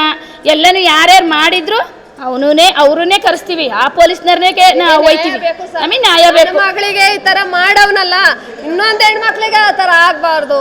ನನ್ನ ಮಗಳಿಗೆ ಮಾಡಿರೋ ಪರಿಸ್ಥಿತಿ ಇನ್ನೊಂದು ಹೆಣ್ಮಕ್ಳಿಗೆ ಬರಬಾರ್ದು ಇವತ್ತು ಯಾರು ಇಲ್ಲ ನನಗೆ, ಗಂಡು ಹೆಣ್ಣು ಅಂತ ಅವಳೊಂದು ಮಡಿಕೊಂಡು ಜೀವನ ಮಾಡ್ತಾ ಇದ್ದೀನಿ ಇವತ್ತು ಯಾರು ಇಲ್ದಂಗೆ ನನ್ನ ಹಿಂಗೆ ಮಾಡಿಸ್ಬಿಟ್ನಲ್ಲ. ಅವನಿಗೇನು ನಮಗೆ ನ್ಯಾಯ ಬೇಕು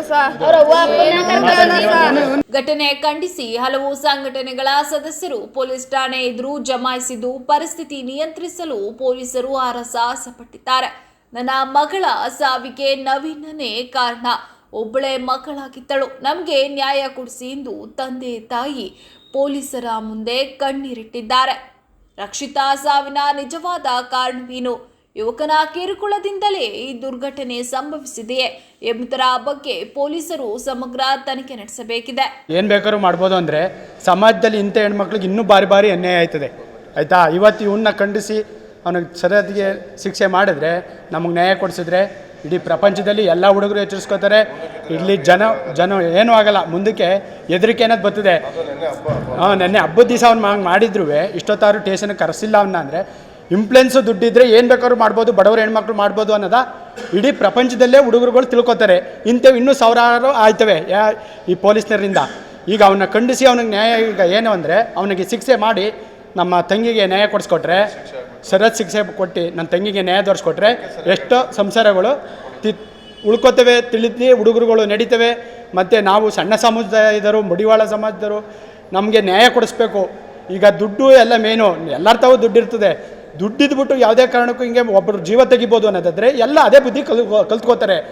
ಪೊಲೀಸ್ನವರು ಏನು ನ್ಯಾಯ ಐತೆ ಅದ ಕರೆಕ್ಟಾಗಿ ತನಿಖೆ ಮಾಡಿ ನಮಗೆ ನ್ಯಾಯ ತೋರಿಸ್ಕೊಡ್ಬೇಕು. ಏನಿಲ್ಲ ಸರ್, ನನ್ನ ತಂಗಿ ಮಗಳಿಗೆ ಏನಾಗಿದೆ ಅವನಿಗೂ ಅದೇ ಆಗಬೇಕು, ಅವನಿಗೆ ಶಿಕ್ಷೆ ಆಗಬೇಕು.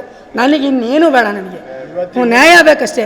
ರಾಜ್ಯದಲ್ಲಿ ಅಕ್ರಮ ವಲಸಿಗರ ನಿಯಂತ್ರಣ, ಅಕ್ರಮ ಗೋಸಾಗಾಟ ಹಾಗೂ ಗೋಹತ್ಯೆ ತಡೆಗೆ ಸರ್ಕಾರ ತಕ್ಷಣವೇ ಕಟ್ಟುನಿಟ್ಟಿನ ಕ್ರಮ ಕೈಗೊಳ್ಳಬೇಕು. ಈ ವಿಚಾರದಲ್ಲಿ ಸರ್ಕಾರ ನಿರ್ಲಕ್ಷ್ಯ ವಹಿಸಿದರೆ ಶ್ರೀರಾಮ ಸೇನೆ ವತಿಯಿಂದ ರಾಜ್ಯಾದ್ಯಂತ ಹಂತ ಹಂತವಾಗಿ ಹೋರಾಟ ರೂಪಿಸಲಾಗುವುದು ಎಂದು ಸಂಘಟನೆಯ ರಾಜ್ಯ ಕಾರ್ಯಾಧ್ಯಕ್ಷ ಸುರೇಂದ್ರಗೌಡ ಎಚ್ಚರಿಸಿದರು. ಪತ್ರಿಕಾಗೋಷ್ಠಿಯಲ್ಲಿ ಮಾತನಾಡಿದ ಅವರು, ಪ್ರಮೋದ್ ಮುತಾಲಿಕ್ ಅವರ ನೇತೃತ್ವದ ಶ್ರೀರಾಮ್ ಸೇನೆ ರಾಜ್ಯದಲ್ಲಿ ನಡೆಯುತ್ತಿರುವ ಅಕ್ರಮ ಚಟುವಟಿಕೆಗಳ ವಿರುದ್ಧ ನಿರಂತರವಾಗಿ ಧ್ವನಿ ಎತ್ತುತ್ತಾ ಬಂದಿದೆ. ಇದೀಗ ಅಕ್ರಮ ವಲಸಿಗರ ವಿಚಾರಣೆ, ಗೋಹತ್ಯೆ ಹಾಗೂ ಅಕ್ರಮ ಗೋಸಾಗಾಟದಂತಹ ಗಂಭೀರ ಸಮಸ್ಯೆಗಳ ಕುರಿತು ಸರ್ಕಾರ ಮತ್ತು ಪೊಲೀಸ್ ಇಲಾಖೆ ಪರಿಣಾಮಕಾರಿ ಕ್ರಮ ಕೈಗೊಳ್ಳಬೇಕಾದ ಅಗತ್ಯವಿದೆ ಎಂದರು. ತಮ್ಮೆಲ್ಲರಿಗೂ ಗೊತ್ತಿರುವ ಹಾಗೆ ಪ್ರಮೋದ್ ಮುತಾಲಿಕ್ ಜಿ ಅವರ ಒಂದು ಹಿಂದುತ್ವದ, ಕಟ್ಟರ್ ಹಿಂದುತ್ವದ ಸಂಘಟನೆ ಅಂತಕ್ಕಂಥ ಒಂದು ಹೆಸರನ್ನು ಪಡ್ಕೊಂಡು ಬಂದಂತದ್ದು. ಪ್ರತಿ ತಿಂಗಳಿಗೆ ಜಿಲ್ಲಾ ಅಭ್ಯಾಸ ವರ್ಗ ಅಂತಕ್ಕಂಥದ್ದು, ಜಿಲ್ಲಾ ಬೈಠಕ್ ಅನ್ನ ತಗೊಳ್ಬೇಕಂತಕ್ಕಂಥದ್ದನ್ನ ಈಗಾಗಲೇ ರಾಜ್ಯ ಕಮಿಟಿ ನಿರ್ಣಯ ಮಾಡಿತ್ತು. ಅದರಂತೆ ಇವತ್ತು ಹಾಸನ ಜಿಲ್ಲೆಯ ಜಿಲ್ಲಾ ಬೈಠಕ್ ಅನ್ನು ಹಮ್ಮಿಕೊಂಡಿದ್ದೀವಿ. ಈ ಬೈಠಕಿನ ವಿಶೇಷ ಏನಂದ್ರೆ, ಅಕ್ರಮ ನುಸುಳುಕೋರ ಬಾಂಗ್ಲಾದವರ ವಿರುದ್ಧ ಹೋರಾಟ ಮಾಡುವಂತದ್ದು ಮತ್ತು ಗೋಹಂತಕರ ಹಾವಳಿ ಇತ್ತೀಚೆಗಂತೂ ಗೋಹಂತಕರಿಗೆ ಭಯನೇ ಇಲ್ಲದಂತಾಗಿದೆ. ಯಾವುದೇ ಪೊಲೀಸ್ ಅಧಿಕಾರಿಗಳಾಗಿರ್ಬೋದು, ಸಂಘಟನೆಗಳದಾಗಿರ್ಬೋದು, ರಾಜಕಾರಣಿಗಳದಾಗಿರ್ಬೋದು, ಯಾವುದೇ ರೀತಿ ಅವರಿಗೆ ಭಯನೇ ಇಲ್ಲ ಅಂತಾಗಿದೆ. ಮನೆಯಲ್ಲಿ ಬಂದು ಗೋಗಳನ್ನ ಕಳ್ತನ ಮಾಡ್ಕೊಂಡು ಹೋಗುವಂಥದ್ದು ಕೂಡ ಪ್ರಾರಂಭ ಆದಂಥದ್ದು. ಮೂರನೇದು, ಪ್ರತಿ ತಿಂಗಳು ಈ ಜಿಲ್ಲೆಯಲ್ಲಿ ಒಂದು ಅಭ್ಯಾಸ ವರ್ಗವನ್ನು ಇಟ್ಕೊಳ್ಬೇಕಾಗಿದೆ ಹಿಂದೂ ಕಾರ್ಯಕರ್ತರಿಗೆ. ಅಲ್ಲಿರುವಂತಹ ಕಾರ್ಯಕರ್ತರನ್ನ ಎಚ್ಚರಿಸಿಕೊಳ್ಳುವಂಥದ್ದು, ಕಾರ್ಯಕರ್ತರಿಗೆ ಹಿಂದುತ್ವದ ಬಗ್ಗೆ ತಿಳುವಳಿಕೆ ಹೇಳುವಂಥದ್ದು, ಈ ರೀತಿ ವಿಚಾರಗಳನ್ನು ಇಟ್ಕೊಂಡು ಇವತ್ತು ನಾವು ಹಾಸನ ಜಿಲ್ಲಾ ಬೈಠಕಿಗೆ ಆಗಮಿಸಿದ್ವಿ. ಮೊದಲನೇದಾಗಿ ಬಾಂಗ್ಲಾದೇಶ ನುಸುಳುಕೋರರದ್ದು ಈಗಾಗಲೇ ಎಲ್ಲಾ ಜಿಲ್ಲೆಗೆ ನಾವು ಬಾಂಗ್ಲಾದ ಭಾಷೆ ಬರುವಂತ ವ್ಯಕ್ತಿಗಳನ್ನ ನಾವು ನಿಮಿತ್ತವನ್ನು ಮಾಡ್ತಾ ಇದ್ದೀವಿ. ಅದಕ್ಕೆ ಹಿಂದೂ ಜನಜಾಗೃತಿ ಸಮಿತಿಯ ಸಂಘಟನೆಯಿಂದ ನಮಗೆ ನಿರಂತರವಾಗಿ ಬಾಂಗ್ಲಾದೇಶದಿಂದನೇ ಸಂಘಟನೆಯಲ್ಲಿರುವಂತಹ ಪ್ರಮುಖರನ್ನ ನಾವು ಜಿಲ್ಲೆಗಳಿಗೆ ನೇಮಕಾತಿಯನ್ನು ಮಾಡಿಕೊಂಡು ಅಲ್ಲಿ ಬಂದಿರುವಂತ ಅವರ ಭಾಷೆಯಲ್ಲಿ ನಾವು ಕಂಡುಹಿಡಿಯುವಂಥದ್ದು, ಎಲ್ಲಿಂದ ಬಂದಿದ್ದೀರಿ ಅಂತಕ್ಕಂಥದ್ದನ್ನ ಪರಿಶೀಲಿಸುವಂಥದ್ದನ್ನ ಈಗಾಗಲೇ ನಾವು ಮಾಡಿದ್ದೀವಿ. ಅದೇ ರೀತಿ ಚಿಕ್ಕಮಗಳೂರು ಜಿಲ್ಲೆಯಲ್ಲಿ ಮೊನ್ನೆ ಬಣಕಲ್ಲಲ್ಲಿ ಕೂಡ ಆ ಮಾಹಿತಿ ಆಧರಿಸಿ ಮಾಡಿ ಅದರಲ್ಲಿ 5 ಜನ ಬಾಂಗ್ಲಾದವರನ್ನ ಈಗಾಗಲೇ ನಾವು ಅರೆಸ್ಟ್ ಮಾಡಿದ್ದೀವಿ. ಇನ್ನೂ ಕೂಡ ಸಾವಿರಾರು ಸಂಖ್ಯೆಯಲ್ಲಿ ನಮ್ಮ ಹಾಸನ ಮತ್ತು ಚಿಕ್ಕಮಗಳೂರು ಜಿಲ್ಲೆಯಲ್ಲಿ ಬಾಂಗ್ಲಾದಲ್ಲಿ ಇರುವಂತದ್ದು ಒಂದು ರಿಪೋರ್ಟ್ ಬಂದಿದೆ. ಅದನ್ನ ನಿರಂತರವಾಗಿ ಈಗ ತನಿಖೆಯನ್ನು ಮಾಡ್ತಾ ಇದ್ದೀವಿ. ಮುಂದಿನ ದಿನ ಪ್ರತಿ ಜಿಲ್ಲೆಯಲ್ಲೂ ಕೂಡ ಬಾಂಗ್ಲಾದವರನ್ನ ನಮ್ಮ ಜಿಲ್ಲೆಯಿಂದ ಓಡಿಸಬೇಕು. ಇವತ್ತು ಗೃಹ ಮಂತ್ರಿಗಳು ಕೇವಲ RSS ಮತ್ತು ಹಿಂದೂ ಸಂಘಟನೆಗಳ ವಿಚಾರವನ್ನು ಮಾತಾಡಲು ಹೊರತುಪಡಿಸಿದ್ರೆ ಬಾಂಗ್ಲಾದವರ ವಿಚಾರವನ್ನು ಎತ್ತೋದಕ್ಕೆ ಗೃಹ ಮಂತ್ರಿಗಳಿಗೆ ಭಯ ಆಗ್ತಿದೆ. ನನಗೆ ಯಾಕೋ ಡೌಟ್ ಆಗ್ತಿದೆ, ಎಲ್ಲೋ ಒಂದ್ ಕಡೆ ಅವರಿಗೆ ಬಾಂಗ್ಲಾದವರಿಂದ ಏನಾದ್ರು ಬೆದರಿಕೆ ಬರ್ತಾ ಇದೆ ಈ ಸರ್ಕಾರಕ್ಕೆ, ಅಥವಾ ಬಾಂಗ್ಲಾದೇಶದಿಂದ ಇವರಿಗೆ ಏನಾದ್ರು ಈ ಸರ್ಕಾರ ನಡೆಸೋದಕ್ಕೆ ಏನಾದ್ರು ಸಂಪನ್ಮೂಲ ಬರ್ತಾ ಇದೆಯಾ, ಇಲ್ಲ ಬಾಂಗ್ಲಾದೇಶದವರ ವೋಟರ್ ಐಡಿಯನ್ನು ಮಾಡ್ಕೊಂಡು ಏನಾದ್ರೂ ಇಲ್ಲಿ ರಾಜಕೀಯ ಮಾಡ್ತಾ ಇದಾರೆ ಅಂತಕ್ಕಂಥದ್ದು ನನಗೆ ಕಾಂಗ್ರೆಸ್ ಪಕ್ಷದವರ ಮೇಲೆ ಸಂಶಯ ಬರ್ತಾ ಇದೆ. ಪತ್ರಿಕಾಗೋಷ್ಠಿಯಲ್ಲಿ ಶ್ರೀರಾಮ್ ಸೇನೆಯ ರಾಜ್ಯ ಸಹ ಕಾರ್ಯದರ್ಶಿ ಜಾನ್ಕಿರಿ ಅಹಮದ್, ಜಿಲ್ಲಾಧ್ಯಕ್ಷ ಧರ್ಮನಾಯಕ್, ದುರ್ಗಸೇನಾ ಜಿಲ್ಲಾಧ್ಯಕ್ಷ ಪ್ರತಿಮಾ ಹಾಸನ್, ತಾಲೂಕು ಅಧ್ಯಕ್ಷ ಜಗದೀಶ್, ಬಾಗಲಕೋಟೆ ಜಿಲ್ಲಾ ಕಾರ್ಯದರ್ಶಿ ಮಹೇಶ್, ಜಿಲ್ಲಾ ಪ್ರಮುಖ ಅಮಿತ್, ಉಪಾಧ್ಯಕ್ಷ ಅರುಣ್, ಗಿರೀಶ್, ನಗರಾಧ್ಯಕ್ಷ ದರ್ಶನ್ ಇತರರು ಉಪಸ್ಥಿತರಿದ್ದರು. ಹಾಸನ ತಾಲೂಕಿನ ಸಾಲ್ಗಾಮಿ ಹೋಬಳಿಯ ಐತಿಹಾಸಿಕ ಹಾಗೂ ಪ್ರಸಿದ್ಧ ಧಾರ್ಮಿಕ ಕೇಂದ್ರವಾದ ದೊಡ್ಡಗದವಳ್ಳಿಯ ಶ್ರೀ ಲಕ್ಷ್ಮೀ ದೇವಿ ದೇವಸ್ಥಾನದಲ್ಲಿ ವರಮಹಾಲಕ್ಷ್ಮಿ ಹಬ್ಬವನ್ನು ಶ್ರದ್ಧಾಭಕ್ತಿ ಹಾಗೂ ವಿಜೃಂಭಣೆಯಿಂದ ಆಚರಿಸಲಾಯಿತು. ಹಬ್ಬದ ಪ್ರಯುಕ್ತ ವಿಶೇಷ ಪೂಜೆ, ದೇವಿಯ ಆರಾಧನೆ ಸೇರಿದಂತೆ ವಿವಿಧ ಧಾರ್ಮಿಕ ಕಾರ್ಯಕ್ರಮಗಳು ನೆರವೇರಿದವು. ಜಿಲ್ಲೆಯ ವಿವಿಧೆಡೆಯಿಂದ ಹಾಗೂ ಹೊರ ಜಿಲ್ಲೆಗಳಿಂದ ಆಗಮಿಸಿದ ನೂರಾರು ಭಕ್ತರು ಶ್ರೀ ಮಹಾಲಕ್ಷ್ಮಿ ದೇವಿಯ ದರ್ಶನ ಪಡೆದು ಪೂಜಾ ಕಾರ್ಯಕ್ರಮಗಳಲ್ಲಿ ಭಾಗವಹಿಸಿದರು. ಹಬ್ಬದ ಅಂಗವಾಗಿ ದೇವಾಲಯವನ್ನ ವಿವಿಧ ಬಗೆಯ ಹೂವುಗಳಿಂದ ಆಕರ್ಷಕವಾಗಿ ಅಲಂಕರಿಸಲಾಗಿತ್ತು. ದೇವಾಲಯದ ಆವರಣ ಭಕ್ತರಿಂದ ತುಂಬಿ ಭಕ್ತಿಮಯ ವಾತಾವರಣ ನಿರ್ಮಾಣವಾಗಿತ್ತು.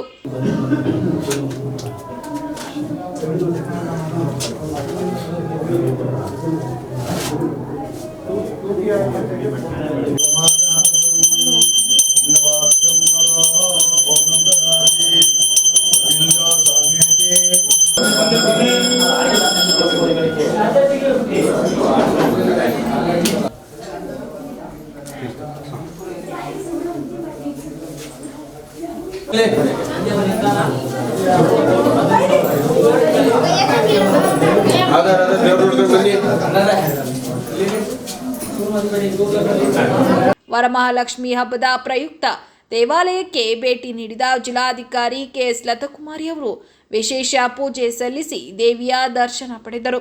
ಬಳಿಕ ಮಾತನಾಡಿದ ಅವರು, ದೊಡ್ಡಗದ್ದವಳ್ಳಿ ಹಾಸನ ಜಿಲ್ಲೆಯ ಅತ್ಯಮೂಲ್ಯ ಐತಿಹಾಸಿಕ ಮತ್ತು ಧಾರ್ಮಿಕ ಪರಂಪರೆಯ ತಾಣಗಳಲ್ಲಿ ಒಂದಾಗಿದೆ ಎಂದರು. ಹೊಯ್ಸಳರ ಕಾಲದ ಐತಿಹಾಸಿಕ ಪರಂಪರೆಯನ್ನು ಪ್ರತಿನಿಧಿಸುವ ಈ ಅಪೂರ್ವ ಚತುರ್ಕೂಟ ದೇವಾಲಯವು ವಿಶಿಷ್ಟ ವಾಸ್ತುಶಿಲ್ಪಕ್ಕೆ ಹೆಸರುವಾಸಿಯಾಗಿದೆ. ಇಲ್ಲಿನ ಶ್ರೀ ಮಹಾಲಕ್ಷ್ಮಿ ಆರಾಧನೆಯು ಕ್ಷೇತ್ರದ ವಿಶೇಷತೆಯಾಗಿದ್ದು, ದೇವಾಲಯದ ಐತಿಹಾಸಿಕ ಮತ್ತು ಧಾರ್ಮಿಕ ಮಹತ್ವವನ್ನು ಮುಂದಿನ ಪೀಳಿಗೆಗೆ ಪರಿಚಯಿಸುವುದು ಅಗತ್ಯವಾಗಿದೆ ಎಂದರು. ದೇವಾಲಯದ ಸುತ್ತಮುತ್ತಲಿನ ನೈಸರ್ಗಿಕ ಸೌಂದರ್ಯವನ್ನ ಮೆಚ್ಚಿದ ಜಿಲ್ಲಾಧಿಕಾರಿಯವರು ದೇವಾಲಯದ ಸುತ್ತಲಿರುವ 2 ಕೆರೆಗಳು ಈ ಪ್ರದೇಶದ ಆಕರ್ಷಣೆಯನ್ನ ಮತ್ತಷ್ಟು ಹೆಚ್ಚಿಸಿವೆ ಎಂದು ಹೇಳಿದರು. ಕೆರೆಗಳು ಮತ್ತು ದೇವಾಲಯದ ಸುಂದರ ಪರಿಸರದಿಂದಾಗಿ ದೊಡ್ಡಗದ್ದವಳ್ಳಿ ಪ್ರಮುಖ ಪ್ರವಾಸಿ ತಾಣವಾಗಿದ್ದು, ರಾಜ್ಯದ ವಿವಿಧೆಡೆಯಿಂದ ಮಾತ್ರವಲ್ಲದೆ ವಿದೇಶಿ ಪ್ರವಾಸಿಗರು ಸಹ ಇಲ್ಲಿಗೆ ಭೇಟಿ ನೀಡುತ್ತಿದ್ದಾರೆ ಎಂದರು. ಪ್ರವಾಸಿ ತಾಣದ ಅಭಿವೃದ್ಧಿಗೆ ಹೆಚ್ಚಿನ ಆದ್ಯತೆ ನೀಡಲಾಗುವುದು ಎಂದು ಭರವಸೆ ನೀಡಿದ ಅವರು, ಪ್ರವಾಸಿಗರಿಗೆ ಅಗತ್ಯವಿರುವ ಶೌಚಾಲಯ ಸೇರಿದಂತೆ ಮೂಲ ಸೌಕರ್ಯಗಳ ಅಭಿವೃದ್ಧಿ, ಕುಡಿಯುವ ನೀರಿನ ವ್ಯವಸ್ಥೆ, ಕೆರೆಗಳಿಗೆ ನೀರು ತುಂಬಿಸುವುದು ಹಾಗೂ ಹೂಳು ತೆಗೆಯುವ ಕಾರ್ಯಗಳಿಗೆ ಅಗತ್ಯ ಕ್ರಮ ಕೈಗೊಳ್ಳಲಾಗುವುದು ಎಂದರು. ವರಮಹಾಲಕ್ಷ್ಮಿ ಹಬ್ಬದ ಶುಭಾಶಯಗಳು. ತುಂಬ ಸಂತೋಷ, ಸಡಗರದಿಂದ ಈ ವರ್ಷವೂ ಸಹ ನಮ್ಮ ಜಿಲ್ಲೆಯಾದ್ಯಂತ ತುಂಬ ಸಡಗರವಾಗಿ ಹಬ್ಬವನ್ನು ಆಚರಿಸಲಾಗ್ತಾ ಇದೆ. ಅದರಲ್ಲೂ ವಿಶೇಷವಾಗಿ ನಮ್ಮ ಹಾಸನ ಜಿಲ್ಲೆಯಲ್ಲಿ ಒಂದು ಐತಿಹಾಸಿಕ ಪ್ರಸಿದ್ಧ ಸ್ಥಳ, ಅದು ನಮ್ಮ ದೊಡ್ಡಗದ್ದವಳ್ಳಿ. ನಿಮಗೆ ಗೊತ್ತಿರೋ ಹಾಗೆ ಇಲ್ಲಿ ಚತುರ್ಕೂಟ ದೇವಸ್ಥಾನ ಹೊಯ್ಸಳರ ಕಾಲದ್ದು, ಅವರ ಸಾಮಂತರು ಕಟ್ಟಿದ್ದು ಅಂತ ಹೇಳಿ. ಇಲ್ಲಿನ ವಿಶೇಷತೆ ಅಂದರೆ ಮಹಾಲಕ್ಷ್ಮಿ ಒಂದು ಆರಾಧನೆ ಇಲ್ಲಿ ನಡೆಯುತ್ತೆ. ಈ ದೇವಸ್ಥಾನ ಎಷ್ಟು ಸುಂದರವಾಗಿದೆ ಅಂದರೆ, ಇದು ಒಂದು ರೀತಿ ಚತುರ್ಕೂಟದ ಜೊತೆಗೆ ಪಕ್ಕದಲ್ಲಿ ಕೆರೆ, ಹೀಗೆ 2 ಕೆರೆಗಳಿದೆ, ಒಂದು ರೀತಿ ಸಾಗರದ ರೀತಿಯಲ್ಲಿ ಕಾಣುತ್ತೆ. ಪ್ರವಾಸಿಗರಿಗೆ ತುಂಬ ನೆಚ್ಚಿನ ತಾಣ. ತುಂಬ ಜನ ಪ್ರವಾಸಿಗರು, ಅದರಲ್ಲೂ ಹೊರದೇಶದಿಂದನೂ ಸಹ ಪ್ರವಾಸಿಗರು ಇಲ್ಲಿ ಬರ್ತಾ ಇರ್ತಾರೆ. ಸೊ ಹಾಗಾಗಿ ಇವತ್ತು ಈ ವಿಶೇಷ ದಿನದಂದು ನಮಗೆ ಈ ಜಾತ್ರಾ ಮಹೋತ್ಸವಕ್ಕೆ ಮತ್ತು ಇಲ್ಲಿನ ಒಂದು ಹಬ್ಬದ ಆಚರಣೆಗೆ ತಾವು ಬಂದು ಪಾಲ್ಗೊಳ್ಬೇಕು ಅಂತ ಹೇಳಿ ನಮ್ಮ ದೊಡ್ಡಗದ್ದವಳ್ಳಿಯ ಒಂದು ಟ್ರಸ್ಟ್ ಏನು ಗ್ರಾಮಸ್ಥರೆಲ್ಲ ಇದ್ದಾರೆ ಅವರು ನಮ್ಮನ್ನು ಕೋರ್ಕೊಂಡಿದ್ರು. ಸೊ ನಮಗೂ ಇದೊಂದು ಅವಕಾಶ ಅಂತ ಹೇಳಿ ನಾವು ಇವತ್ತು ಅವರ ಜೊತೆಯಲ್ಲಿ ಭಾಗವಹಿಸಿ ಒಂದು ಹಬ್ಬವನ್ನು ಆಚರಿಸ್ತಾ ಇದ್ದೇವೆ. ಜೊತೆಗೆ ಇಲ್ಲಿನ ಮೂಲಭೂತ ಸೌಕರ್ಯಗಳನ್ನು ಒಂದು ಗಮನದಲ್ಲಿ ಇಟ್ಕೊಂಡು ಇಲ್ಲಿನ ಶೌಚಾಲಯವಾಗಿರಬಹುದು, ಕುಡಿಯುವ ನೀರಿನ ವ್ಯವಸ್ಥೆಗಳಾಗಿರ್ಬೋದು, ಮತ್ತು ಕೆರೆಗೆ ನೀರು ತುಂಬೋದಾಗಿರ್ಬೋದು, ಹೂಳೆತ್ತೋದಾಗಿರಬಹುದು, ಮತ್ತು ಇದೊಂದು ಐತಿಹಾಸಿಕ ಪ್ರಸಿದ್ಧ ತಾಣ ಆಗಿರೋದ್ರಿಂದ ಇದನ್ನು ಕನ್ಸರ್ವೇಷನ್ ಅಂದರೆ ಅದನ್ನು ಉಳಿಸಿ ಅದನ್ನು ಮುಂದಿನ ಪರಂಪರೆಗೆ ಉಳಿಸೋದು ಸಹ ನಮ್ಮೆಲ್ಲರ ಕರ್ತವ್ಯ ಆಗಿರ್ತದೆ. ಮೊದಲನೇದಾಗಿ ನಮ್ಮೆಲ್ಲ ಗ್ರಾಮಸ್ಥರಿಗೆ ಅಭಿನಂದನೆಗಳನ್ನು ಹೇಳ್ತೇನೆ. ಅವರು ಅಷ್ಟು ಕಾಳಜಿ ವಹಿಸಿ ಒಂದು ತಮ್ಮ ಗ್ರಾಮದ ಬಗ್ಗೆ ಮತ್ತು ಈ ಸುಂದರವಾದ ದೇವಾಲಯದ ಬಗ್ಗೆ ಅವರು ಕಾಳಜಿ ವಹಿಸಿ ಅನೇಕ ಮನವಿಗಳನ್ನು ಮಾಡಿದ್ದಾರೆ. ಖಂಡಿತವಾಗಿಯೂ ನಾವು ಅದನ್ನು ಪರಿಗಣಿಸ್ತೇವೆ ಮತ್ತು ಅದನ್ನು ಚಾಚು ತಪ್ಪದೆ ನಿರ್ವಹಿಸ್ತೇವೆ ಅಂತ ಹೇಳ್ತೇನೆ. ಚೇರ್ ತೆಗಿರೋದು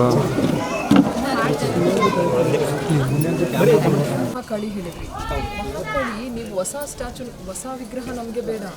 ಯಾಕಂದ್ರೆ ಇದು ಸಾವಿರಾರು ವರ್ಷಗಳ ಹಿಂದೆ ಇರೋ ವಿಗ್ರಹನೇ ನಮಗೆ ಬೇಕು. ಅದಕ್ಕೆ ಪ್ರಾಮುಖ್ಯತೆ. ಹಾಸನ ಜಿಲ್ಲೆ ಹಾಸನ ತಾಲೂಕು ಸಾಲಿಮ ಬಳಿ ಗ್ರಾಮದಲ್ಲಿ ದೊಡ್ಡಗದಳ್ಳಿ ಗ್ರಾಮದಲ್ಲಿ ಮಹಾಕಾಳಿ ಮತ್ತು ವರಮಹಾಲಕ್ಷ್ಮಿ ದೇವಸ್ಥಾನ ಮತ್ತು ಈಶ್ವರ ದೇವಸ್ಥಾನದ ಇತಿಹಾಸ ಪೂರ್ವ ಹೊಯ್ಸಳರ ಕಾಲದ ದೇವಸ್ಥಾನದಲ್ಲಿ ಅದೊಂದು ಶಿವಯುದ್ಧ ಕಾಲದಿಂದ ಈಗ ಪಂಚಶಕ್ತಿ ಅಂತ ಒಂದು ಟ್ರಸ್ಟ್ನ ಮಾಡ್ಕೊಂಡು ದೊಡ್ಡಗಳ್ಳಿ ಗ್ರಾಮದವರು ಮತ್ತು ಸುತ್ತಮುತ್ತಲ ನಿವಾಸಿಗಳು ಈ ದೇವಸ್ಥಾನದ ಕೆಲವು ಜೀರ್ಣೋದ್ಧಾರಗಳನ್ನು ಮಾಡಿ ಪ್ರತಿ ವರ್ಷವೂ ವರಮಹಾಲಕ್ಷ್ಮಿ ಪೂಜೆ ದಿವಸ ಎಲ್ಲ ಹಾಸನ ಜಿಲ್ಲಾ ಜನತೆಗೆ ಪ್ರಚಾರ ಮಾಡಿ ಇದು ವರಮಹಾಲಕ್ಷ್ಮಿ ಪೂಜೆಯನ್ನು ಎಲ್ಲರೂ ಪೂಜೆ ಸಲ್ಲಿಸಿ ಸತ್ಯನಾರಾಯಣ ಪೂಜೆಯನ್ನು ಮಾಡಿ ಈ ದೇವರಿಗೆ ಎಲ್ಲ ಕಾರ್ಯಕ್ರಮ ಮಾಡೋಕ್ಕೂ ಎಲ್ಲ ಸಹಕಾರ ನೀಡ್ತಾರೆ.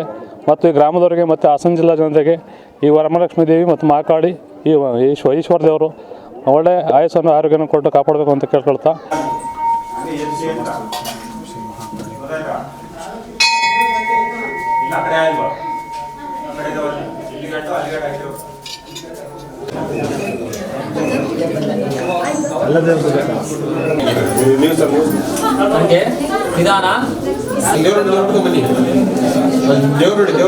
ಸರ್, ಇದು ದೊಡ್ಡಗದವಳ್ಳಿ ಲಕ್ಷ್ಮೀದೇವಿ ಟೆಂಪಲ್ಲು ತುಂಬ ಪುರಾತನವಾದಂಥ ದೇವಾಲಯ. ಕ್ರಿಸ್ತಶಕ 111ನೇ ಇಸ್ವಿನಲ್ಲಿ ಒಬ್ಬ ವಜ್ರದ ವ್ಯಾಪಾರಿ ಅವರು ಇಲ್ಲಿಗೆ ವ್ಯವಹಾರಕ್ಕೆ ಅಂತ ಬಂದಾಗ ತಾಯಿ ಪ್ರೇರಣೆ ಆಗಿ ಕೊಲ್ಲಾಪುರದಲ್ಲಿರೋಂಥ ಮಹಾಲಕ್ಷ್ಮಿನ ತಂದು ಇಲ್ಲಿ ಪ್ರತಿಷ್ಠಾಪನೆ ಮಾಡ್ತಾರೆ. ಜೊತೆಗೆ ಹೊಯ್ಸಳರ ಅರಸರಾದಂಥ ವಿಷ್ಣುವರ್ಧನ ಅವರ ಜೊತೆ ಸೇರಿಕೊಂಡು ಈ ದೇವಸ್ಥಾನ ಮಾಡ್ತಾರೆ. ಇದು ಚತುಷ್ಕೂಟ ದೇವಸ್ಥಾನ. ಚತುಷ್ಕೂಟ ಅಂದರೆ 4 ಗರ್ಭಗುಡಿನ ಒಂದೇ ಪ್ರಾಂಗಣದಲ್ಲಿ ಹೊಂದಿರೋ ಅಂಥ ದೇವಸ್ಥಾನ. ಮೊದಲನೇ ಗುಡಿನಲ್ಲಿ ಮಹಾಕಾಳಿ ಇದ್ದಾರೆ, 2ನೇ ಗುಡಿನಲ್ಲಿ ಮಹಾಲಕ್ಷ್ಮಿ ಇದ್ದಾರೆ, 3ನೇ ಗುಡಿನಲ್ಲಿ ಕಾಲಭೈರವೇಶ್ವರ ಇದ್ದಾರೆ, 4ನೇ ಗುಡಿನಲ್ಲಿ ಭೂತನಾಥೇಶ್ವರ ಇದ್ದಾರೆ.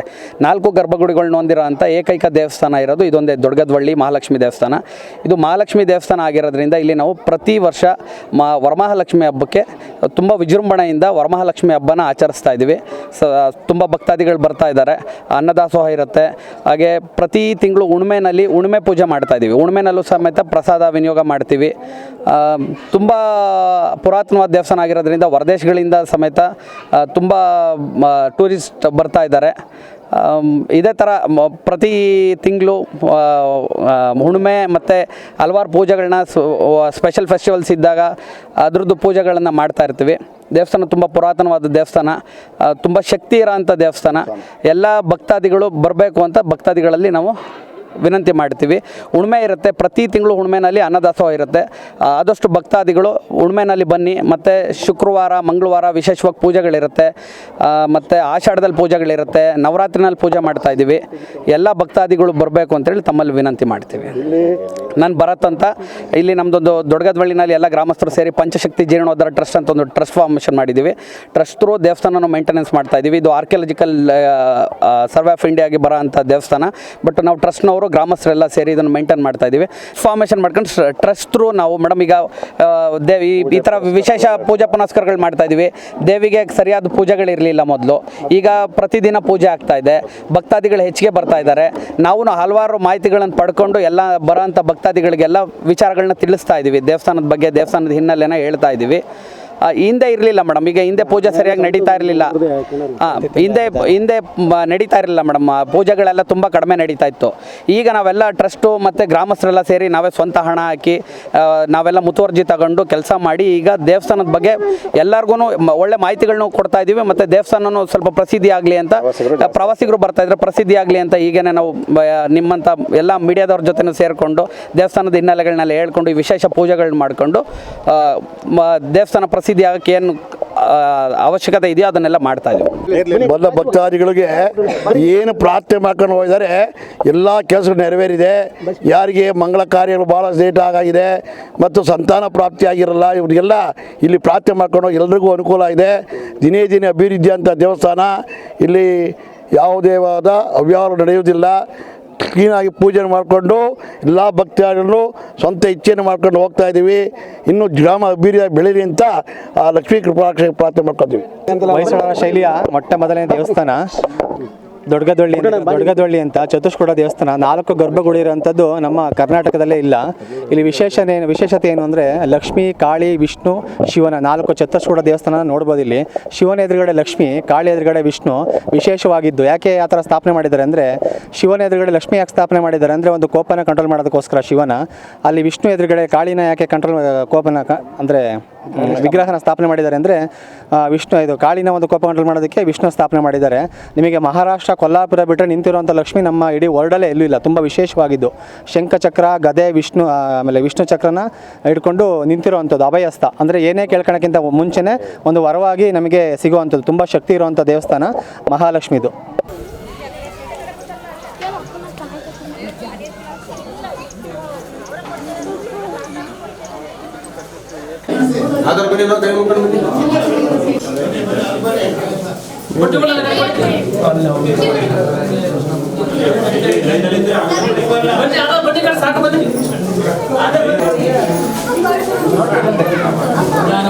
ತಲೆ ನೋಡಿ ಹೇಳ್ಬೇಕು. ಆಧಾರ್ ಬನ್ನಿ, ಸೈಡಿಗೆ ಬನ್ನಿ, ಹಿಂಗೆ ಬರ್ತೀರಿ.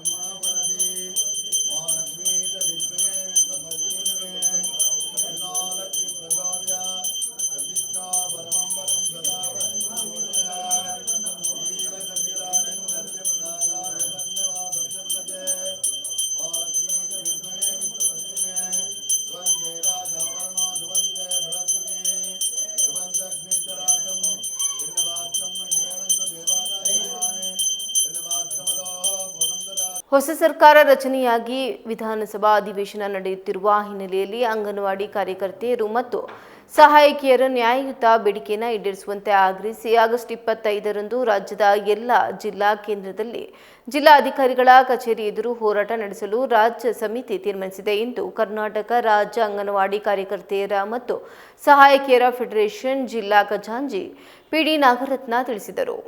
ಪತ್ರಿಕಾಗೋಷ್ಠಿಯಲ್ಲಿ ಮಾತನಾಡಿದ ಅವರು, ಅಂಗನವಾಡಿ ಕಾರ್ಯಕರ್ತೆಯರು ಹಾಗೂ ಸಹಾಯಕಿಯರು ಹಲವು ತಿಂಗಳುಗಳಿಂದ ವಿವಿಧ ಸಮಸ್ಯೆಗಳನ್ನು ಎದುರಿಸುತ್ತಿದ್ದು, ಸರ್ಕಾರ ಕೂಡಲೇ ಸ್ಪಂದಿಸಿ ಬೇಡಿಕೆಗಳನ್ನು ಈಡೇರಿಸಬೇಕು ಎಂದು ಒತ್ತಾಯಿಸಿದರು.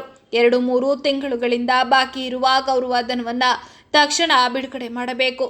ಅಂಗನವಾಡಿ ಕೆಲಸಕ್ಕೆ ಸಂಬಂಧವಿಲ್ಲದ ಹೆಚ್ಚುವರಿ ಕಾರ್ಯಗಳ ಹೊರೆ ಕಡಿಮೆ ಮಾಡಬೇಕು.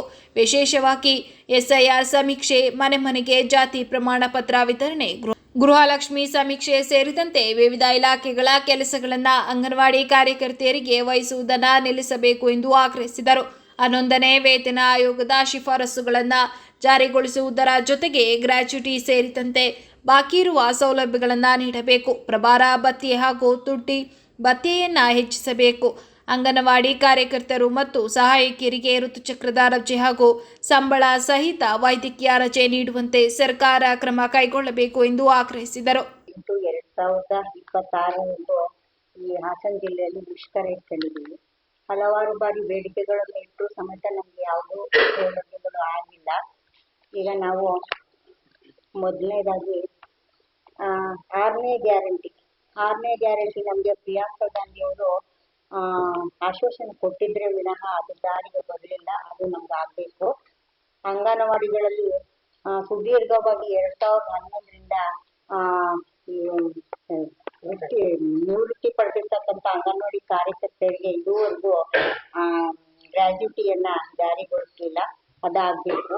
ಅಂಗನವಾಡಿ ಕೇಂದ್ರಗಳು ಕೆಲಸಗಳ ಜವಾಬ್ದಾರಿ ಹೆಚ್ಚುವರಿಯಾಗಿ ನಮ್ಗೆ ಇತರೆ ಇಲಾಖೆಗಳ ಕೆಲಸ ಕೊಡ್ತಾ ಇದ್ದಾರೆ. BLOಗಳು ಕೆಲಸ ಕೊಡ್ತಾ ಇದ್ದಾರೆ. SIR ಮಾಡಕ್ ಆಗ್ತಾ ಇಲ್ಲ, ತುಂಬಾ ತೊಂದರೆ ಆಗ್ತಾ ಇದೆ. ಇತರೆ ಇಲಾಖೆಗಳ ಕೆಲಸವನ್ನ ನಮ್ಗೆ ಬಿಡಿಸ್ಬೇಕು ಅಂತ ನಾವು ಕೇಳ್ತಾ ಇದ್ದೀವಿ. SIR ಆಲ್ರೆಡಿ ಮಾಡಿದೀವಿ, ನಮ್ಗೆ ಗೌರವಧನ ಹೆಚ್ಚುವರಿಯಾಗಿ ಕೊಡ್ಬೇಕು ಅಂತ ಸರ್ಕಾರದಲ್ಲಿ ಮನವಿ ಮಾಡ್ತಾ ಇದ್ದೀವಿ. 2002ರಲ್ಲಿ ಮಾಹಿತಿ ಪ್ರಕಾರ ನಮ್ಗೆ ಅದು ಸರಿಯಾದ ರೀತಿ ದೃಢೀಕರಿಸಕ್ ಆಗ್ತಾ ಇಲ್ಲ. ಅದರಿಂದ ಫಾರಂ ಅನ್ನ ದೃಢೀಕರಿಸಿ ಅಂಚೆ ಮೂಲಕ ಅವ್ರ ವಿಳಾಸಕ್ಕೆ ಕಳಿಸ್ಬೇಕಾಗಿ ಕ್ರಮ ವಹಿಸ್ಬೇಕು ಅಂತ ನಾವು ಮನವಿ ಮಾಡ್ತಾ ಇದ್ದೀವಿ. ಜಾತಿ ಪ್ರಮಾಣ ಪತ್ರನು ಕೂಡ ಹಂಚಿಕೆ ಮಾಡ್ಬೇಕು ಅಂತ ಆಗ್ಲೇ ತಹಸೀಲ್ದಾರ್ ಕಚೇರಿಯಿಂದ ಮನವಿ ಇದೆ. ಹಾಗಾಗಿ ನಮ್ಗೆ ಅದು ಮಾಡಕ್ ಆಗ್ತಾ ಇಲ್ಲ. ನಮ್ಮ ಅಂಗನವಾಡಿ ಕೆಲಸ ಎಲ್ಲ ಹಿಂದುಳಿದಿದೆ. 3 ರಿಂದ 6 ವರ್ಷದ ಮಕ್ಕಳು, ಗರ್ಭಿಣಿ ಬಾಣಂತಿಯರು ಮತ್ತೆ ಭಾಗ್ಯಲಕ್ಷ್ಮಿ ಯೋಜನೆಗಳು ಯಾವ್ದು ಮಾಡಕ್ ಆಗ್ತಾ ಇಲ್ಲ. ಇತ್ತೀಚಿನ ದಿನಗಳಲ್ಲಿ ಕೆಲವು ಸಂಘ ಸಂಸ್ಥೆಗಳು ಅಂಗನವಾಡಿ ಭೇಟಿ ನೀಡಿದ್ದಾರೆ. ಕಾರಣ ನಾವು ಇಲ್ಲದೆ ಇರೋದು. ನಾವು SIR ಓದಿದ್ದಕ್ಕೆ ಹೋಗ್ತೀವಿ, ಭೇಟಿ ನೀಡಿದಾಗ ನಾವು ಇರಲ್ಲ. ಅಲ್ಲಿ ಫೋನಲ್ಲಿ ಫೇಸ್ಬುಕ್ ಆ ಕಡೆ ಈ ಕಡೆ ಎಲ್ಲ ಬಿಡ್ತಾ ಇರ್ತಾರೆ. ಅದನ್ನ ವಾಟ್ಸಪ್ಗೆಲ್ಲ ಹಾಕ್ತಿರ್ತಾರೆ. ಸರ್ಕಾರಿ ಶಾಲೆಗಳಲ್ಲಿ LKG UKG ಪ್ರಾರಂಭ ಮಾಡೋಕ್ಕಿಂತ ನಮ್ಗೆ ಅಂಗನವಾಡಿಗೆ LKG UKG ಕೊಡ್ಬೇಕು ಅಂತ ನಾವು ಮನವಿ ಮಾಡ್ತಾ ಇದ್ದೀವಿ. ಅಂಗನವಾಡಿಗಳಿಗೆ ಬರುವ ಮಕ್ಕಳಿಗೆ ಪೌಷ್ಟಿಕಾಹಾರ ತಯಾರು ಮಾಡ್ಲಿಕ್ಕೆ ಸರ್ಕಾರಿಗೆ 50 ಪೈಸೆ ಹಾಕಿದ್ದಾರೆ. ಅದು ಆಗ್ತಾ ಇಲ್ಲ. ಮೊಟ್ಟೆ ಇಲ್ಲಿ ಹೆಚ್ಚುವರಿ ಮಾಡ್ಬೇಕು ಅಂತ ಕೇಳ್ಕೊತಾ ಇದೀವಿ. ಮೊಟ್ಟೆ ದರ ಹೆಚ್ಚಿಗೆ ಆಗಿರೋದ್ರಿಂದ ನಮ್ಗೆ ಕೊಡ್ಲಿಕ್ಕೆ ತುಂಬಾ ಕಷ್ಟ ಆಗ್ತಾ ಇದೆ. ಇದ್ರ ಬಗ್ಗೆ ಗಮನ ಹರಿಸ್ಬೇಕು ಸರ್ಕಾರ ಅಂತ ಕೇಳ್ಕೊತಾ ಇದೀವಿ. ಅಂಗನವಾಡಿ ಕಾರ್ಯಕರ್ತೆಯರು ಸಹಾಯಕಿಯರಿಗೆ TLಗೆ ಬರೀ 30 ರೂಪಾಯಿ ಇದುವರೆಗೂ ನೀವು ಹೆಚ್ಚಳ ಮಾಡಿಲ್ಲ, ಮಾಡಬೇಕು. ಪತ್ರಿಕಾಗೋಷ್ಠಿಯಲ್ಲಿ ಫೆಡರೇಷನ್ ಉಪಾಧ್ಯಕ್ಷ CR ನಾಗರತ್ನ, ಗಿರೀಶ್ ಇತರರು ಉಪಸ್ಥಿತರಿದ್ದರು. 2026-27ನೇ ಸಾಲಿನ ಹಾಸನ ಜಿಲ್ಲೆಯ ಗ್ರಾಮ ಪಂಚಾಯಿತಿಗಳ ಕ್ಷೇತ್ರಗಳಲ್ಲಿ ನಿಗದಿಪಡಿಸಿರುವ ಮೀಸಲಾತಿ ಪ್ರಕ್ರಿಯೆಯಲ್ಲಿ ನಿಯಮಗಳನ್ನು ಉಲ್ಲಂಘಿಸಲಾಗಿದೆ ಎಂದು ಆರೋಪಿಸಿ ಹಾಗೂ ಮೀಸಲಾತಿ ಅಧಿಸೂಚನೆ ರದ್ದುಪಡಿಸಲು ಆಗ್ರಹಿಸಿ ಆಗಸ್ಟ್ 24ರಂದು ಸೋಮವಾರ ಜಿಲ್ಲಾಧಿಕಾರಿ ಕಚೇರಿ ಎದುರು ಜೆಡಿಎಸ್ ಪಕ್ಷದಿಂದ ಬೃಹತ್ ಪ್ರತಿಭಟನೆ ಮಾಡಲು ನಿರ್ಧರಿಸಿರುವುದಾಗಿ ಜೆಡಿಎಸ್ ತಾಲೂಕು ಅಧ್ಯಕ್ಷ S ದೇವೇಗೌಡ ಮತ್ತು HDCC ಬ್ಯಾಂಕ್ ಅಧ್ಯಕ್ಷ ನಾಗರಾಜು ತಿಳಿಸಿದರು. ಪತ್ರಿಕಾಗೋಷ್ಠಿಯಲ್ಲಿ ಮಾತನಾಡಿದ ಅವರು, ಗ್ರಾಮ ಪಂಚಾಯಿತಿಗಳಿಗೆ ವರ್ಗವಾರು ಮೀಸಲಾತಿ ನಿಗದಿಪಡಿಸುವ ಸಂಬಂಧ ಸರ್ಕಾರ ಹೊರಡಿಸಿರುವ ಮಾರ್ಗಸೂಚಿಗಳಂತೆ ಪ್ರಕ್ರಿಯೆ ನಡೆಸಬೇಕಾಗಿದೆ. ಆದರೆ ಹಾಸನ ತಾಲೂಕು ಸೇರಿದಂತೆ ಜಿಲ್ಲೆಯ ವಿವಿಧ ತಾಲೂಕುಗಳಲ್ಲಿ ಮೀಸಲಾತಿ ನಿಗದಿಪಡಿಸಿರುವ ಸಂದರ್ಭದಲ್ಲಿ ನಿಯಮಗಳನ್ನು ಸಮರ್ಪಕವಾಗಿ ಪಾಲಿಸಲಾಗಿಲ್ಲ ಎಂದು ದೂರಿದರು. ಸರ್ಕಾರದ ಮಾರ್ಗಸೂಚಿ ಅನ್ವಯ ಆಯಾ ಕ್ಷೇತ್ರಗಳಲ್ಲಿ ವಿವಿಧ ವರ್ಗಗಳಿಗೆ ಸೂಕ್ತ ಪ್ರಾತಿನಿಧ್ಯ ದೊರೆಯುವಂತೆ ಮೀಸಲಾತಿ ನಿಗದಿಪಡಿಸಬೇಕಾಗಿದ್ದರೂ ಕೆಲವು ಕ್ಷೇತ್ರಗಳಲ್ಲಿ ಸಾಮಾನ್ಯ, ಪರಿಶಿಷ್ಟ ಜಾತಿ ಹಾಗೂ ಹಿಂದುಳಿದ ವರ್ಗಗಳಿಗೆ ಸಮರ್ಪಕ ಅವಕಾಶ ಕಲ್ಪಿಸದೆ ಮೀಸಲಾತಿ ನಿಗದಿಪಡಿಸಲಾಗಿದೆ ಎಂದು ದೂರಿದರು. 18ನೇ ತಾರೀಕು ಗ್ರಾಮ ಪಂಚಾಯಿತಿಯ ಚುನಾವಣೆಗೆ ಒಂದು ಮೀಸಲಾತಿಯನ್ನ ಪ್ರಕಟ ಮಾಡಿದ್ದಾರೆ. ಆ ಮೀಸಲಾತಿಯಲ್ಲಿ ಏನು ಕೆಲವೊಂದು ಎಲ್ಲ ಸಮುದಾಯಗಳಿಗೆ ಏನು ಅವಕಾಶವನ್ನ ಕೊಡಬೇಕಾಗಿತ್ತೋ ಅವಕ್ಕೆ ಅವಕಾಶವನ್ನು ಕೊಟ್ಟಿಲ್ಲ. ಯಾಕೆಂದ್ರೆ IDPR ಸೂಚನೆಯಂತೆ ಯಾವುದಕ್ಕೆ ಯಾವ್ಯಾವ ಸಮುದಾಯ ಜಾಸ್ತಿ ಇದೆ ಆ ಸಮುದಾಯಗಳಿಗೆ ಯಾವುದೇ ಸಮುದಾಯ ಇರ್ಬೋದು, ಪರಿಶಿಷ್ಟ ಜಾತಿ ಇರ್ಬೋದು, ಪಂಗಡ ಇರ್ಬೋದು, ಸಾಮಾನ್ಯ ವರ್ಗ ಇರ್ಬೋದು, ಹಿಂದುಳಿದ ವರ್ಗ ಇರ್ಬೋದು, ಯಾವ್ಯಾವ ಜನ ಯಾವ್ಯಾವ ಸಮುದಾಯದವರು ಜಾಸ್ತಿ ಇದ್ದಾರೋ ಅವ್ರಿಗೆ ಅಲ್ಲಿ ನೋಡಿ ಮೀಸಲಾತಿಯನ್ನು ಕೊಡ್ಬೇಕಾಯ್ತು. ಅದನ್ನ ಮಾಡದಲೆ ಹಾಸನ ತಾಲೂಕು ತಹಸೀಲ್ದಾರರು ಅವ್ರ ಮನಸಾ ಇಚ್ಛೆ, ಎಲ್ಲಕ್ಕಿಂತ ಮುಖ್ಯವಾಗಿ ರಾಜಕೀಯ ಒತ್ತಡಕ್ಕೆ ಒಳಗಾಗಿ ಇವರು ಮೀಸಲಾತಿಯನ್ನ ಗ್ರಾಮ ಪಂಚಾಯತಿಗಳಿಗೆ ಮೀಸಲಾತಿಯನ್ನ ನಿಗದಿಪಡಿಸುವಾಗ ಒಂದೊಂದ್ ಸರಿ 2-3 ಸರಿ ಬಂದಿರತಕ್ಕಂತ ಮೀಸಲಾತಿಯನ್ನ ಕೊಟ್ಟು ಮೀಸಲಾತಿಯನ್ನ ಮಾಡಿ ಜಿಲ್ಲಾಧಿಕಾರಿಗಳಿಗೆ ಕಳಿಸಿದ್ದಾರೆ. ಜಿಲ್ಲಾಧಿಕಾರಿಗಳು ಕೂಡ ಅದನ್ನ ಪರಿಶೀಲನೆ ಮಾಡದೆ ಅವರು ಕೂಡ ಸಾಮಾನ್ಯ ವರ್ಗಕ್ಕಿರ್ಬೋದು, ಅನುಸೂಚಿತ ಜಾತಿ ಪಂಗಡಗಳಿಗಿರ್ಬೋದು, ಹಿಂದುಳಿದ ಸಮುದಾಯಕ್ಕಿರ್ಬೋದು, ಅವಕ್ಕೆ ಅನ್ಯಾಯ ಆಗೋ ರೀತಿ ಆ ಚುನಾವಣಾ ಮೀಸಲಾತಿಯನ್ನ ಅನ್ಯಾಯ ಆಗೋ ರೀತಿ ಅವರು ಕೂಡ ಅದೇ ಇದನ್ನ ಪ್ರಕಟ ಮಾಡಿದ್ದಾರೆ. 18ನೇ ತಾರೀಕು ಅಧಿಸೂಚನೆಯನ್ನ ಹೊರಡಿಸಿದ್ದಾರೆ. ಇದೇ ರೀತಿ ಜಿಲ್ಲೆ ಎಲ್ಲಾ ತಾಲೂಕಿನ ತಹಸೀಲ್ದಾರರು ಕೂಡ ಇದೇ ರೀತಿ ಮಾಡಿದ್ದಾರೆ. ಅದರಿಂದ ನಾವು ಏನು ಇಲ್ಲಿ ಕೇಳೋದೇನಪ್ಪ ಅಂದ್ರೆ ಯಾವುದೇ ಸಮುದಾಯಕ್ಕೆ ನಾವು ಇದು ಮಾಡ್ತಾ ಇಲ್ಲ. ಆ ಸಮುದಾಯ ಎಲ್ಲಿ ಜಾಸ್ತಿ ಇರುತ್ತೆ ಆ ಸಮುದಾಯಕ್ಕೆ ಅಲ್ಲಲ್ಲಿ ಮೀಸಲಾತಿಯನ್ನ ಕೊಡಬೇಕು ಅನ್ನೋದೇ ಮೀಸಲಾತಿ ಉದ್ದೇಶ. ಸರ್ಕಾರ ಮೀಸಲಾತಿಯನ್ನ ಯಾಕೆ ತಂದಿದಪ್ಪ ಅಂದ್ರೆ ಯಾವುದೇ ಸಮುದಾಯಕ್ಕೆ ಅನ್ಯಾಯ ಆಗ್ಬಾರ್ದು, ಎಲ್ಲಾ ಸಮುದಾಯಕ್ಕೂ ಕೂಡ ರಾಜಕೀಯವಾಗಿ ಮೀಸಲಾತಿ ಸಿಗಬೇಕು ಅನ್ನೋ ಉದ್ದೇಶದಿಂದ ಮೀಸಲಾತಿಯನ್ನು ತಂದಿದೆ. ಆದ್ರೆ ಈಗ ಮಾಡಿರ್ತಕ್ಕಂಥ ಗ್ರಾಮ ಪಂಚಾಯತಿ ಚುನಾವಣೆಗೆ ನಿಗದಿ ಮಾಡಿರ್ತಕ್ಕಂಥ ಮೀಸಲಾತಿ ಅದು ಏನು RDPR ಇದೆ ಅದರ ಮಾರ್ಗಸೂಚಿ ಅಂತ ಇಲ್ಲ. ಅವರ ಮನಸ ಇಚ್ಛೆ ರಾಜಕೀಯ ಒತ್ತಡಕ್ಕೆ ಸಿಲುಕಿ ಈ ಒಂದು ಮೀಸಲಾತಿಯನ್ನ ಮಾಡಿದ್ದಾರೆ. ಅದರಿಂದ ಈ ಮೀಸಲಾತಿಯನ್ನ ರದ್ದು ಮಾಡಬೇಕು. ರದ್ದು ಮಾಡಿ ಸಾರ್ವಜನಿಕವಾಗಿ ಯಾವುದೇ ಸಮುದಾಯಕ್ಕೆ ಅನ್ಯಾಯ ಆಗದಂತ ರೀತಿ ಮೀಸಲಾತಿಯನ್ನ ನಿಗದಿ ಮಾಡಬೇಕು ಅಂತ ಹೇಳಿ ನಾವು ಜಿಲ್ಲಾಧಿಕಾರಿಗಳಲ್ಲಿ ನಾವು ಮನವಿಯನ್ನ ಮಾಡ್ಕೊಳ್ತಾ ಇದ್ದೇವೆ. ಪತ್ರಿಕಾಗೋಷ್ಠಿಯಲ್ಲಿ ಜೆಡಿಎಸ್ ಆಲೂರು ತಾಲೂಕು ಅಧ್ಯಕ್ಷ ಮಂಚೇಗೌಡ, ಮುಖಂಡ ಶಿವಣ್ಣ, ಬ್ಯಾಂಕ್ ನಿರ್ದೇಶಕ ಬಿದ್ರಿಕೆರೆ ಜಯರಾಮ್ ಸೇರಿದಂತೆ ಮತ್ತಿತರರು ಉಪಸ್ಥಿತರಿದ್ದರು. ಪರಿಶಿಷ್ಟ ಜಾತಿ ಮತ್ತು ಪರಿಶಿಷ್ಟ ಪಂಗಡದ ಸರ್ಕಾರಿ ನೌಕರರ ಹಕ್ಕುಗಳು, ಸೌಲಭ್ಯಗಳು ಹಾಗೂ ಸಂವಿಧಾನಬದ್ಧ ಮೀಸಲಾತಿ ಸಮರ್ಪಕವಾಗಿ ಜಾರಿಯಾಗಬೇಕೆಂದು ಒತ್ತಾಯದೊಂದಿಗೆ ಕರ್ನಾಟಕ ರಾಜ್ಯ ಸರ್ಕಾರಿ SC/ST ನೌಕರರ ಸಮನ್ವಯ ಸಮಿತಿಯ ವತಿಯಿಂದ ಆಗಸ್ಟ್ 28ರಂದು ಬೆಂಗಳೂರಿನ ಅರಮನೆ ಮೈದಾನದಲ್ಲಿ 6ನೇ ರಾಜ್ಯ ಮಟ್ಟದ ಐಕ್ಯತಾ ಸಮಾವೇಶ ಹಮ್ಮಿಕೊಳ್ಳಲಾಗಿದೆ ಎಂದು ಸಮಿತಿ ರಾಜ್ಯಾಧ್ಯಕ್ಷ ಡಿ ಶಿವಶಂಕರ್ ತಿಳಿಸಿದರು. ಪತ್ರಿಕಾಗೋಷ್ಠಿಯಲ್ಲಿ ಮಾತನಾಡಿದ ಅವರು, ರಾಜ್ಯದ ವಿವಿಧ ಇಲಾಖೆಗಳಲ್ಲಿರುವ SC/ST ನೌಕರರನ್ನ ಒಂದೇ ವೇದಿಕೆಯಡಿ ಸಂಘಟಿಸಿ ಸಂವಿಧಾನ ನೀಡಿರುವ ಹಕ್ಕುಗಳು ಮತ್ತು ಸರ್ಕಾರದ ಆದೇಶದಂತೆ ದೊರೆಯಬೇಕಾದ ಸೌಲಭ್ಯಗಳನ್ನು ಒದಗಿಸುವ ಉದ್ದೇಶದಿಂದ ಸಮಿತಿ ಹಲವು ವರ್ಷಗಳಿಂದ ಹೋರಾಟ ನಡೆಸುತ್ತಿದೆ. ಐಕ್ಯತೆ, ವೈಚಾರಿಕತೆ ಹಾಗೂ ಪ್ರಗತಿ ಎಂಬ 3 ಆಶಯಗಳೊಂದಿಗೆ ಸಂಘಟನೆ ಕಾರ್ಯನಿರ್ವಹಿಸುತ್ತಿದೆ ಎಂದರು. ರಾಜ್ಯ ಸರ್ಕಾರದ ವಿವಿಧ ಇಲಾಖೆಗಳಲ್ಲಿ ಮಂಜೂರಾಗಿರುವ ಸುಮಾರು 7,75,000 ಹುದ್ದೆಗಳ ಪೈಕಿ ಸುಮಾರು 4 ಲಕ್ಷ ಮಂದಿ ಮಾತ್ರ ಪ್ರಸ್ತುತ ಕಾರ್ಯನಿರ್ವಹಿಸುತ್ತಿದ್ದು, ಸುಮಾರು 2.84 ಲಕ್ಷಕ್ಕೂ ಅಧಿಕ ಹುದ್ದೆಗಳು ಖಾಲಿ ಉಳಿದಿವೆ. ವಿವಿಧ ಇಲಾಖೆಗಳಲ್ಲಿ ಸುಮಾರು 24,000 ಬ್ಯಾಕ್ಲಾಗ್ ಹುದ್ದೆಗಳು ಭರ್ತಿಯಾಗದೆ ಉಳಿದಿರುವುದು ಸಾಮಾಜಿಕ ನ್ಯಾಯದ ದೃಷ್ಟಿಯಿಂದ ಗಂಭೀರ ವಿಚಾರವಾಗಲಿದೆ ಎಂದು ಆರೋಪಿಸಿದರು. ನಮ್ಮ ಕರ್ನಾಟಕ ರಾಜ್ಯ ಸರ್ಕಾರಿ SC/ST ನೌಕರರ ಸಮನ್ವಯ ಸಮಿತಿಗೆ ಸ್ವಾಗತವನ್ನ ಕೋರ್ತಾ ನಿಮ್ಗೆ ಅಭಿನಂದನೆಯನ್ನು ಕೂಡ ಹೇಳ್ತೀನಿ. ಯಾಕೆಂದ್ರೆ ಇವತ್ತೇನಾದ್ರೂ ಕರ್ನಾಟಕ ರಾಜ್ಯ ಸರ್ಕಾರಿ SC/ST ನೌಕರರ ಸಮನ್ವಯ ಸಮಿತಿ ಕಳೆದ 21 ವರ್ಷಗಳಿಂದ ರಾಜ್ಯದ 26 ಜಿಲ್ಲೆಗಳಲ್ಲಿ 178ಕ್ಕೂ ಹೆಚ್ಚು ತಾಲೂಕುಗಳಲ್ಲಿ ರಾಜ್ಯ ಸರ್ಕಾರದ ವಿವಿಧ ಇಲಾಖೆ ನಿಗಮ ಮಂಡಳಿಗಳಲ್ಲಿ ಕರ್ತವ್ಯ ನಿರ್ವಹಿಸ್ತಾ ಇರುವಂತ ಪರಿಶಿಷ್ಟ ಪಂಗಡದ ನೌಕರರ ಒಂದು ವೇದಿಕೆಗೆ ತರ್ತಾ ಮೀಸಲಾತಿ ಪಡೆದ ನೌಕರರು ತಮ್ಮ ಹಕ್ಕುಗಳಿಗೋಸ್ಕರ ಹೋರಾಟ ಮಾಡೋದ್ರ ಜೊತೆಗೆ ಸಮಾಜಮುಖಿ ಚಿಂತನೆಯನ್ನು ಕೂಡ ಸಮಾಜ ಪರಿವರ್ತನಾ ಕಾರ್ಯದಲ್ಲಿ ಪಾಲ್ಗೊಳ್ಳೋ ತರ ಮಾಡೋಕ್ಕೆ ನಮ್ಗೆ ಹೆಚ್ಚು ಸಹಕಾರವನ್ನು ನೀಡುವಂಥದ್ದು ನಾಡಿನ ಬುದ್ಧಿಜೀವಿಗಳು ಮತ್ತೆ ಪತ್ರಕರ್ತರು ಅಂತ ಭಾರಿ ಹೆಮ್ಮೆಯಿಂದ ಹೇಳಕ್ಕೆ ನನ್ಗೆ ಇಷ್ಟ ಆಗುತ್ತೆ. ಅದರಲ್ಲೂ ಹಾಸನದಲ್ಲಿ ಪತ್ರಿಕಾಗೋಷ್ಠಿ ಮಾಡುವಾಗ ವಿಶ್ವವಾಗಿ ಯಾಕೆ ಅಭಿನಂದಿಸ್ತೀವಿ ಅಂದ್ರೆ ಕರ್ನಾಟಕ ನಿಮ್ಮ ಹಾಸನ ಜಿಲ್ಲೆಯ ಮಲೆನಾಡು ಇಂಜಿನಿಯರ್ ಕಾಲೇಜಿನ ಇತಿಹಾಸದಲ್ಲಿ ಪ್ರಪ್ರಥಮ ಬಾರಿಗೆ ಒಬ್ಬ ದಲಿತ ಪ್ರಾಂಶುಪಾಲರಿಗೆ ಅವಕಾಶ ಮಾಡಿಕೊಟ್ಟಿದಂಥದ್ದು, ಮಾಧ್ಯಮದಲ್ಲೂ ಕೂಡ ವೈಭವಿತವಾಗಿ ವಾಸ್ತವ ಅಂಶಗಳನ್ನ ಪ್ರಕಟಿಸಿ ಅಲ್ಲಿ ನಮ್ಮ ಕೃಷ್ಣ ರಿಲೇ ಇದ್ದಾರೆ. ಅದೊಂದು ಐತಿಹಾಸಿಕ ದಾಖಲೆ. ಅದು ಇಷ್ಟು ವರ್ಷದ ಇತಿಹಾಸದಲ್ಲಿ ಅಲ್ಲಿ ಒಬ್ರು ಪರಿಚಯಾರ್ಥಿ ಪ್ರಾಂಶುಪಾಲರಾಗಿದ್ರು ಅನ್ನೋದು ಅದಕ್ಕೆ ಅಭಿನಂದಿಸ್ತಾ ಇವತ್ತೀಗಾಗಲೇ ನಮ್ಮ ಸ್ನೇಹಿತರು ಹೇಳ್ದಂಗೆ ಇವತ್ತು ಈ ನಾಡಿನಲ್ಲಿ ವಿವಿಧ ಇಲಾಖೆ ನಿಗಮ ಮಂಡಳಿಗಳಲ್ಲಿ ಕರ್ತವ್ಯ ನಿರ್ವಹಿಸುವಂತ SC/STಗಳನ್ನು ಒಗ್ಗೂಡ್ತಾ ಈ ಸಮನ್ವಯ ಸಮಿತಿ 21 ವರ್ಷಗಳಿಂದ 5 ರಾಜ್ಯ ಮಟ್ಟದ ಸಮಾವೇಶಗಳನ್ನ ಮಾಡಿತ್ತು. 5 ರಾಜ್ಯ ಮಟ್ಟದ ಸಮಾವೇಶಗಳಲ್ಲಿ ಆಡಳಿತ ಮಾಡುವಂತ ರಾಜಕಾರಣಿಗಳು, ವಿರೋಧ ಪಕ್ಷದವರು, ಬುದ್ಧಿಜೀವಿಗಳು, ಅಧಿಕಾರಿಗಳನ್ನೆಲ್ಲ ಕರೆದು ಮಾಡ್ತಾ ಇದ್ವಿ.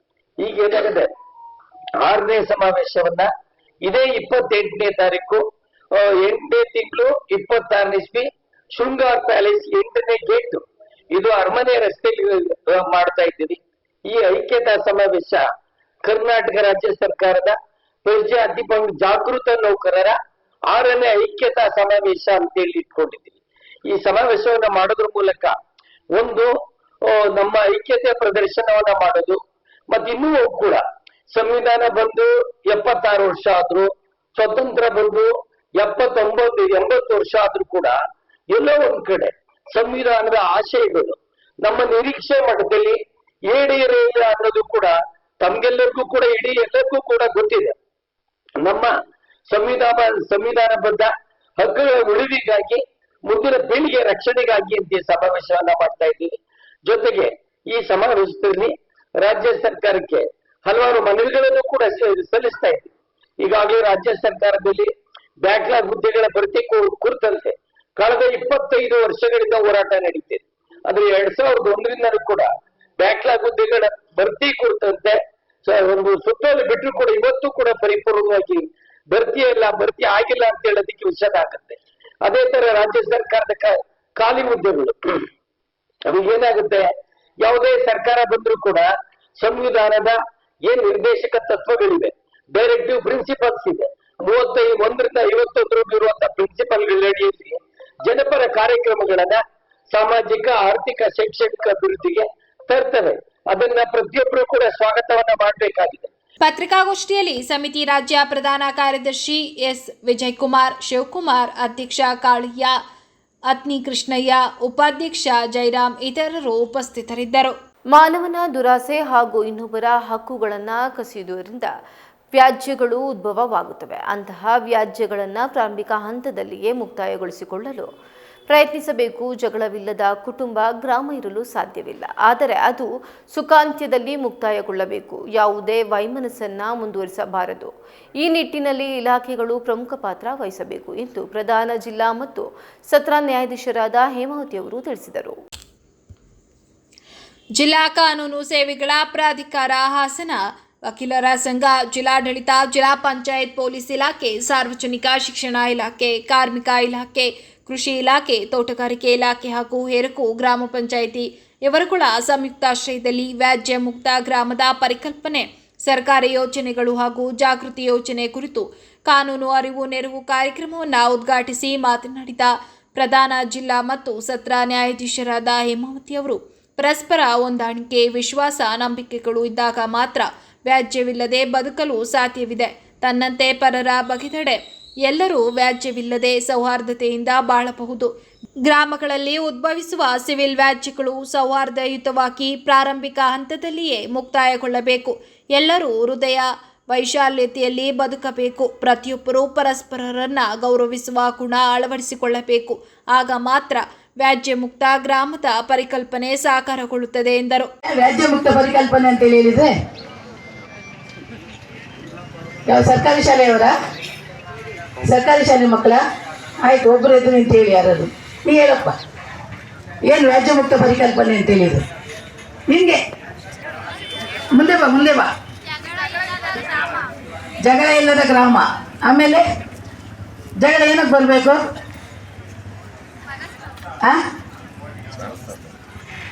ಮನೆಯಲ್ಲಿ ಜಗಳ ಬಂದ್ರೆ ಮನೆಯಲ್ಲಿ ಜಗಳ ಮಾಡೋದು ಬೇಡವಾ? ಜಗಳ ಇರಲೇಬೇಕಲ್ಲ, ಕರೆಕ್ಟ್ ಅಲ್ವಾ? ಸುಖ ಜೀವನ ಇರಬೇಕಾದ್ರೆ ಜಗಳ ಇರಲೇಬೇಕು. ಜಗಳ ಒಂದೇ ಅಲ್ಲ, ವಿವಾದಗಳು ಇರಬಾರ್ದು. ವಿವಾದಗಳು ಬರದಂತೆ ನೋಡ್ಕೋಬೇಕು. ಅದನ್ನು ಪರಸ್ಪರ ಪ್ರೀತಿ ವಿಶ್ವಾಸದಿಂದ ಕೂತ್ಕೊಳ್ಳಮ್ಮ, ಪ್ರೀತಿ ವಿಶ್ವಾಸದಿಂದ ನಾವು ಬಗೆಹರಿಸ್ಕೊಳ್ಬೇಕು. ನ್ಯಾಯಾಲಯಕ್ಕೆ ಹೋಗುವುದಾಗಲಿ, ಪೊಲೀಸ್ ಠಾಣೆ ಮೆಟ್ಟಲೇರುವುದಾಗಲಿ, ರಾಜಕೀಯ ಒತ್ತಡೆಯಿಂದಾಗಲಿ, ಇಲಾಖೆಯ ಇತರ ಒತ್ತಡೆಯಿಂದಾಗಲಿ ಜನರೊಳಗೆ ಜಗಳಗಳಾಗಬಾರ್ದು. ಕಾರ್ಯಕ್ರಮದ ಮುಖ್ಯ ಅತಿಥಿಗಳಾಗಿ ಮಾತನಾಡಿದ ಹಿರಿಯ ಸಿವಿಲ್ ನ್ಯಾಯಾಧೀಶರು ಹಾಗೂ ಸದಸ್ಯ ಕಾರ್ಯದರ್ಶಿಯರಾದ ದಾಕ್ಷಾಯಿಣಿ ಜೆಕೆ ಅವರು, ವ್ಯಾಜ್ಯ ಮುಕ್ತ ಗ್ರಾಮದ ಪರಿಕಲ್ಪನೆಯಲ್ಲಿ ಸಂಧಾನ ಮತ್ತು ರಾಜಿ ಸೂತ್ರ ಪ್ರಮುಖ ಪಾತ್ರ ವಹಿಸುತ್ತದೆ. ಪ್ರತಿಯೊಂದು ವ್ಯಾಜ್ಯಗಳನ್ನು ಸಂಧಾನದ ಮೂಲಕ ಬಗೆಹರಿಸಿಕೊಳ್ಳಲು ಸಾಧ್ಯವಿದೆ. ಹಿಂದಿನ ಕಾಲದ ಪಂಚಾಯಿತಿಯ ಪರಿಕಲ್ಪನೆಯಲ್ಲಿಯೇ ವ್ಯಾಜ್ಯ ಮುಕ್ತ ಗ್ರಾಮ ಪರಿಕಲ್ಪನೆಯನ್ನು ರೂಪಿಸಿದ್ದು ಬಗೆಹರಿಸಬಹುದಾದ ಸಿವಿಲ್ ಪ್ರಕರಣಗಳು, ಚಿಕ್ಕ ಪುಟ್ಟ ವೈಮನಸ್ಸುಗಳನ್ನು ಬಗೆಹರಿಸಿಕೊಳ್ಳಲು ಸಾಧ್ಯವಿದೆ. ಈ ನಿಟ್ಟಿನಲ್ಲಿ ಜಿಲ್ಲಾ ಕಾನೂನು ಸೇವೆಗಳ ಪ್ರಾಧಿಕಾರವು ಉಚಿತವಾಗಿ ಕಾನೂನಿನ ಸಲಹೆ, ನೆರವು, ಅರಿವನ್ನು ಜನ ಸಮುದಾಯಕ್ಕೆ ನೀಡುತ್ತಿದೆ. ಹಾಸನ ತಾಲೂಕಿನಲ್ಲಿ ಹೆರಗು ಪಂಚಾಯಿತಿಯನ್ನು ವ್ಯಾಜ್ಯ ಮುಕ್ತ ಗ್ರಾಮವನ್ನಾಗಿ ನಿರ್ಮಾಣ ಮಾಡಲು ಆಯ್ಕೆ ಮಾಡಿಕೊಳ್ಳಲಾಗಿದ್ದು, ಈ ನಿಟ್ಟಿನಲ್ಲಿ ವಿವಿಧ ಇಲಾಖೆಗಳು ಸಮನ್ವಯತೆಯಿಂದ ಕಾರ್ಯನಿರ್ವಹಿಸುತ್ತಿವೆ. ಗ್ರಾಮಸ್ಥರು ಇದರ ಸದುಪಯೋಗವನ್ನ ಪಡೆದುಕೊಳ್ಳಬೇಕು ಎಂದರು. ನಮ್ಮ ಒಂದು ಥೀಮ್ ಏನಂತಂದ್ರೆ ವ್ಯಾಜ್ಯ ಮುಕ್ತ. ಇವಾಗ ಯಾವುದೋ ಒಂದು ಸಿವಿಲ್ ಡಿಸ್ಪ್ಯೂಟ್ ಇರುತ್ತೆ, ಅದನ್ನ ನಾವು ರಾಜಿಯಲ್ಲಿ ಮುಕ್ತಾಯ ಮಾಡ್ಬೇಕಂತ ನಮ್ಮ ಒಂದು ಕಾನ್ಸೆಪ್ಟ್. ಮತ್ತೆ ಕ್ರಿಮಿನಲ್ ಕೇಸ್ ಇದ್ರೆ, ಒಂದು ಮರ್ಡರ್ ಕೇಸ್ ಇರುತ್ತೆ, ಅದನ್ನ ರಾಜಿ ಮಾಡಿಸಿ ಕೊನೆ ಮಾಡಿಸಿ ಮೇಡಮ್ ಅಂತಂದ್ರೆ ಖಂಡಿತ ಆಗೋದಿಲ್ಲ. ಕೆಲವೊಂದು ರಾಜಿ ಆಗಬಹುದಾದಂತ ಪ್ರಕರಣಗಳಿದೆ, ಕ್ರಿಮಿನಲ್ ಕೇಸಸ್ ಇದೆ. ಅಂತ ಒಂದು ಪ್ರಕರಣಗಳನ್ನ ರಾಜಿಯಲ್ಲಿ ಮುಕ್ತಾಯ ಮಾಡಬೇಕು. ಆ ಒಂದು ನಿಟ್ಟಿನಲ್ಲಿ ನಿಮ್ಮ ಮನಸ್ಸು ಬದಲಾವಣೆ ಬದಲಾಗಬೇಕು. ಈ ಒಂದು ಕಾರ್ಯಕ್ರಮ ನಾವು ಏನ್ ಹಮ್ಮಿಕೊಂಡಿದ್ವಿ ಅದರಿಂದ ನೀವು ಉತ್ತೇಜಿತರಾಗಿ, ಹೌದು ಈ ಕೇಸನ್ನ ನಾವು ಎಷ್ಟು ದಿನ ನಾವು ಕೋರ್ಟಿಗೆ ತಿರ್ತಾ ಇದೀವಿ, ಒಂದು ದಿನದಲ್ಲಿ ನಮ್ ಕೇಸ್ ಕ್ಲೋಸ್ ಆಗುತ್ತೆ ಇದ್ರೆ ಒಳ್ಳೇದಲ್ವಾ ಅಂತ ನಿಮ್ಗೂ ಅನ್ನಿಸ್ಬೇಕು. ಸಾಮಾನ್ಯವಾಗಿ ಈಗ ಸಿವಿಲ್ ಡಿಸ್ಪ್ಯೂಟ್ ನಮ್ಮ ಮೇಡಮ್ ಹೇಳಿದ್ರು, ಒಂದು ಸಣ್ಣ ದಾರಿಗೋಸ್ಕರ ಅಥವಾ ಒಂದು ಇಷ್ಟಗಳ ಜಾಗಕ್ಕೋಸ್ಕರ ವರ್ಷಾನ್ಗಟ್ಲೆ, ಎಷ್ಟು ವರ್ಷ ಆದ್ರೂ ಪರವಾಗಿಲ್ಲ, ಇರ್ಲಿ ಬಿಡು, ಇಲ್ಲಲ್ಲ ನಾನು ಸುಪ್ರೀಂ ಕೋರ್ಟ್ ಹೋದ್ ಪರವಾಗಿಲ್ಲ, ಅದು ಈಗೋ ಅಂತ ಹೇಳ್ತೀವಿ ಅಂದ್ರೆ ಅಹಂ, ನಾನೇ ಗೆಲ್ಲಬೇಕು, ಆತ ಗೆಲ್ಬಾರ್ದು. ಈವನ್ ಅವನಿಗೆ ಅಥವಾ ಆಕೆಗೆ ಅಕ್ಕಿದೆ ಪ್ರಾಪರ್ಟಿಯಲ್ಲಿ ಅಂತ ಗೊತ್ತಿದ್ರು ಕೂಡ ಇಲ್ಲ ನಾನೇ ಗೆಲ್ಬೇಕು, ತಿರುಗ್ಲಿ ಬಿಡು, ಅಥವಾ ಆತ ಅಲ್ಲಿವರೆಗೂ ತಿರುಗ್ಲಿ, ಈ ತರದ ಒಂದು ಯೋಚನೆ ಜನಸಾಮಾನ್ಯರಲ್ಲಿ ಸಾಮಾನ್ಯವಾಗಿ ಇರುತ್ತೆ. ಆದ್ರೆ ದಯವಿಟ್ಟು ಅದು ಬೇಡ. ಯಾಕಂತಂದ್ರೆ ಒಂದು ಕೋರ್ಟಿಗೆ ನೀವು ಕೇಸ್ ಹಾಕಿ ಬಂದಾಗ ಜಡ್ಜ್ಮೆಂಟ್ ಕೊಡೋದು ಕೋರ್ಟ್, ತೀರ್ಪಾಗೋದು ಕೋರ್ಟಿಂದ. ಯಾವ್ದನ್ನ ಆಧರಿಸಿದ್ರೆ ನೀವು ನೀಡುವಂತ ಒಂದು ಮೌಖಿಕ ಸಾಕ್ಷ್ಯ ಮತ್ತು ದಾಖಲಾತಿಗಳ ಸಾಕ್ಷ್ಯಗಳನ್ನ ಆಧರಿಸಿ. ಆದ್ರೆ ಇಲ್ಲಿ ನಾವು ರಾಜಿ ಇಲ್ಲಿ ಅಂತ ಹೇಳ್ತೀವಿ, ಅದಕ್ಕೋಸ್ಕರನೇ ನಮ್ಮ ಮೀಡಿಯೇಷನ್ ಅಂತ ಒಂದು ಮಧ್ಯಸ್ಥಿಕಾ ಕೇಂದ್ರ ನಮ್ಮ ಒಂದು ಜಿಲ್ಲಾ ಕಾನೂನು ಸೇವೆಗಳ ಪ್ರಾಧಿಕಾರದ ಕಚೇರಿಯಲ್ಲಿ ಒಂದು ಟೀಮ್ ವಕೀಲರ ಒಂದು ತಂಡ ಇದೆ. ಅವರು ಅವರಿಗೆ ನಾವು ಈ ರೀತಿಯ ಕೇಸಸ್ಗಳನ್ನ ಪ್ರಕರಣಗಳನ್ನ ರಾಜಿಯಲ್ಲಿ ತೀರ್ಮಾನ ಮಾಡಿ ಅಂತ ಎಂಟಸ್ಟ್ ಮಾಡಿರ್ತೀವಿ. ಅವರು ಇಬ್ಬರನ್ನು ಕರೆಸಿ ಅದ್ರಲ್ಲಿ ಏನಾಗುತ್ತೆ ಅಂತಂದ್ರೆ ಅವ್ರು ಏನು ತೀರ್ಪನ್ನ ಕೊಡೋದಿಲ್ಲ. ಅಪರ ಪೊಲೀಸ್ ವರಿಷ್ಠಾಧಿಕಾರಿಯಾದ ಶ್ರೀನಿಧಿ ಅವರು ಮಾತನಾಡಿ, ಅಪರಾಧಗಳು ಗಣನೀಯವಾಗಿ ಕಡಿಮೆಯಾಗಲು ಪ್ರತಿಯೊಬ್ಬರೂ ಶ್ರಮ ವಹಿಸಬೇಕು. ವ್ಯಾಜ್ಯ ಮುಕ್ತ ಗ್ರಾಮವಾಗಲು ಎಲ್ಲರೂ ಸಹಕಾರವನ್ನು ನೀಡಬೇಕು. ಗ್ರಾಮೀಣ ಭಾಗದಲ್ಲಿ ಸಿವಿಲ್ ವ್ಯಾಜ್ಯಗಳು ಅಧಿಕಗೊಳ್ಳಲು ಪ್ರತಿಯೊಬ್ಬರಿಗೂ ಆಸ್ತಿಯಲ್ಲಿ ಸಮಭಾಗದ ಹಕ್ಕು ಕಾಯ್ದೆಯ ಜಾರಿಗೊಂಡ ನಂತರ ಪ್ರಕರಣಗಳು ಹೆಚ್ಚಳವಾಗುತ್ತಿದೆ, ಸಂಬಂಧಗಳು ವಿಘಟಿತವಾಗುತ್ತಿವೆ, ಕುಟುಂಬಗಳು ಛಿದ್ರಗೊಳ್ಳುತ್ತಿವೆ. ಕೇವಲ ಪರಿಕಲ್ಪನೆಯಲ್ಲಿ ಮಾತ್ರವೇ ವ್ಯಾಜ್ಯ ಮುಕ್ತ ಎಂಬ ಪದ ಬಳಕೆಯಾಗದೆ ನಿಜ ರೂಪದಲ್ಲಿ ಸಾಕಾರಗೊಳ್ಳಬೇಕು ಎಂದರು. ಪ್ರೋಗ್ರಾಮ್ ನೋಡಿದಾಗ ನನಗೆ ಹೆಡಿಂಗ್ ನೋಡಿದಾಗ ಬಹಳ ಖುಷಿ ಆಯಿತು. ಬಟ್ ಇದು ಸಾಧ್ಯನಾ? ಫಸ್ಟ್ ಪ್ರಶ್ನೆ ಬಂದಿತ್ತು, ವ್ಯಾಜ್ಯ ಮುಕ್ತ ಗ್ರಾಮದ ಪರಿಕಲ್ಪನೆ. ಇದು ಕಲ್ಪನೆಯಾಗಿ ಉಳಿಬಾರ್ದು, ಸಾಕಾರ ಆಗಬೇಕು ಅಂತೇಳಿ ನಮ್ಮೆಲ್ಲರ ಆಶಯ. ಯಾಕೆಂದರೆ ನಮ್ಮಲ್ಲಿ ನಾನು ಅಪರ ಪೊಲೀಸ್ ವರಿಷ್ಠಾಧಿಕಾರಿಯಾಗಿ ಅಂದರೆ ಅಡಿಷನಲ್ SP ಆಗಿ ಈ ಡಿಸ್ಟಿಕ್ನಲ್ಲಿ ಕೆಲಸ ಮಾಡ್ತಾ ಇದ್ದೇನೆ. ನನ್ನ ಆಫೀಸ್ನಲ್ಲಿ ದಿನ ಬೆಳಿಗ್ಗೆ ಕನಿಷ್ಠ ಒಂದು 100 ಜನ ಬರ್ತಾರೆ, ಕನಿಷ್ಠ. ಆ 100 ಜನದಲ್ಲಿ 90% ಜಮೀನ್ ಡಿಸ್ಪ್ಯೂಟು, ಫ್ಯಾಮಿಲಿ ಡಿಸ್ಪ್ಯೂಟು ಇವೇ ಜಾಸ್ತಿ. ಕಾರ್ಯಕ್ರಮದಲ್ಲಿ ವಕೀಲರ ಸಂಘದ ಅಧ್ಯಕ್ಷ ಕಾರ್ಲೆ ಮುಖಣ್ಣಗೌಡ, ಹೆರಗು ಸಮುದಾಯ ಆರೋಗ್ಯ ಕೇಂದ್ರದ ವೈದ್ಯಾಧಿಕಾರಿಯಾದ ಡಾಕ್ಟರ್ ವಿಕಾಸ್, ಹಾಸನ ತಾಲೂಕಿನ CDPO ಜ್ಯೋತಿಲಕ್ಷ್ಮಿ, ನಿರೀಕ್ಷಕರಾದ ಆನಂದರಾಮ್, ಜಿಲ್ಲಾ ಪಂಚಾಯತ್ನ ಕಾರ್ಯದರ್ಶಿ ಚಂದ್ರಶೇಖರ್, ಗ್ರಾಮ ಪಂಚಾಯಿತಿ ಆಡಳಿತಾಧಿಕಾರಿ ನಿಶ್ಚಿತ, ಪಂಚಾಯತ್ ಅಭಿವೃದ್ಧಿ ಅಧಿಕಾರಿ ಅಭಿಲಾಷ್, ತಾಲೂಕು ಆರೋಗ್ಯ ಅಧಿಕಾರಿ ಡಾಕ್ಟರ್ ವಿಜಯ್, ಶಿಕ್ಷಣ ಇಲಾಖೆಯ ECO ಚಂದ್ರಯ್ಯನವರು ಉಪಸ್ಥಿತರಿದ್ದರು.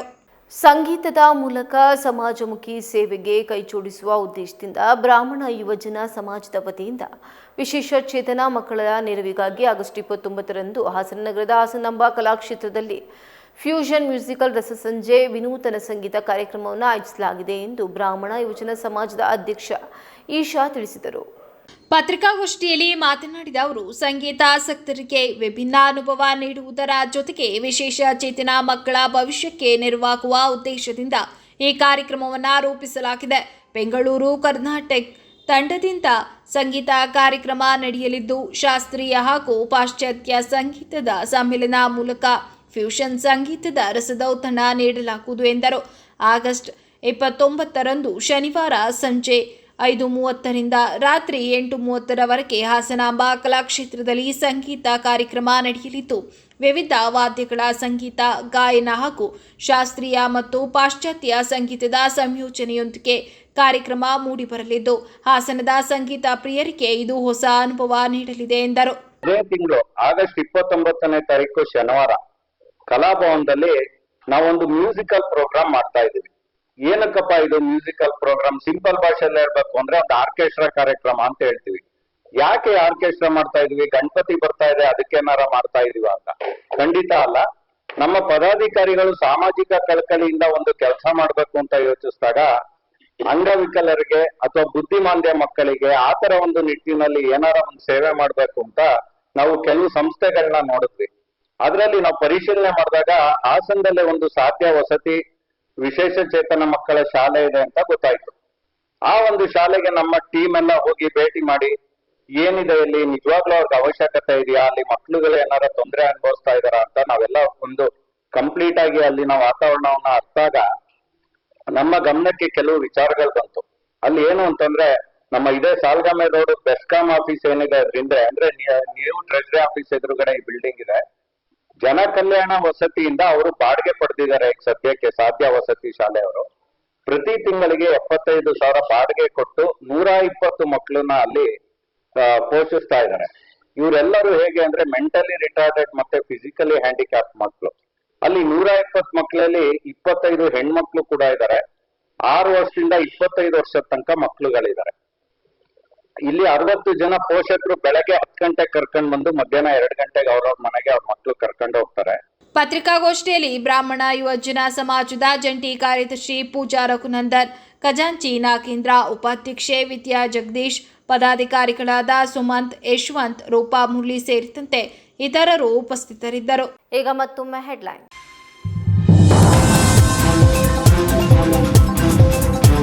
ತ್ಯಾಜ್ಯದ ತಾಣವಾಗಿರುವ ಹಾಸನದ ಐತಿಹಾಸಿಕ ದೇವಿಕೆರೆ ಕೆರೆಯ ಸುತ್ತಮುತ್ತ ಪ್ಲಾಸ್ಟಿಕ್ ಆಹಾರದ ತ್ಯಾಜ್ಯ, ಎಣ್ಣೆ ಪಾಕೆಟ್ಗಳ ರಾಶಿ. ತ್ಯಾಜ್ಯದಿಂದ ದೇವಿಕೆರೆಯ ಸ್ವಚ್ಛತೆ ಮತ್ತು ಸೌಂದರ್ಯಕ್ಕೆ ಧಕ್ಕೆ, ಜಲಚರಗಳು ಹಾಗೂ ಪಕ್ಷಿಗಳ ಜೀವಕ್ಕೂ ಅಪಾಯದ ಆತಂಕ.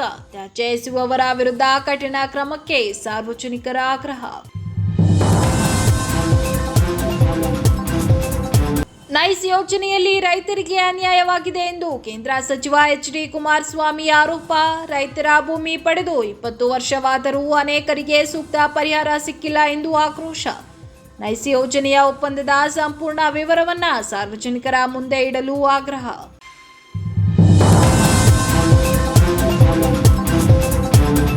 ಕಲ್ಕೆರೆ ಗ್ರಾಮಸ್ಥರ ದೂರಿಗೆ ತಕ್ಷಣ ಸ್ಪಂದಿಸಿದ ಜಿಲ್ಲಾಧಿಕಾರಿ ಕೆ.ಎಸ್. ಲತಾಕುಮಾರಿ. ಹಾಸನ ಬೇಲೂರು ಮಾರ್ಗದ ಬಸ್ಗಳು ಕಲ್ಕೆರೆ ಗ್ರಾಮದಲ್ಲಿ ನಿಲ್ಲದೆ ಹೋಗುತ್ತಿರುವ ಬಗ್ಗೆ ಗ್ರಾಮಸ್ಥರ ದೂರು. ಸ್ಥಳದಲ್ಲಿಯೇ ಕೆಎಸ್ಆರ್ಟಿಸಿ ಅಧಿಕಾರಿಗಳಿಗೆ ಕರೆ ಮಾಡಿ ತರಾಟೆಗೆ ತೆಗೆದುಕೊಂಡ ಜಿಲ್ಲಾಧಿಕಾರಿ. ಕಲ್ಕೆರೆ ಗ್ರಾಮದಲ್ಲಿ ಬಸ್ಗಳು ಕಡ್ಡಾಯವಾಗಿ ನಿಲ್ಲುವಂತೆ ಕ್ರಮಕ್ಕೆ ಸೂಚನೆ.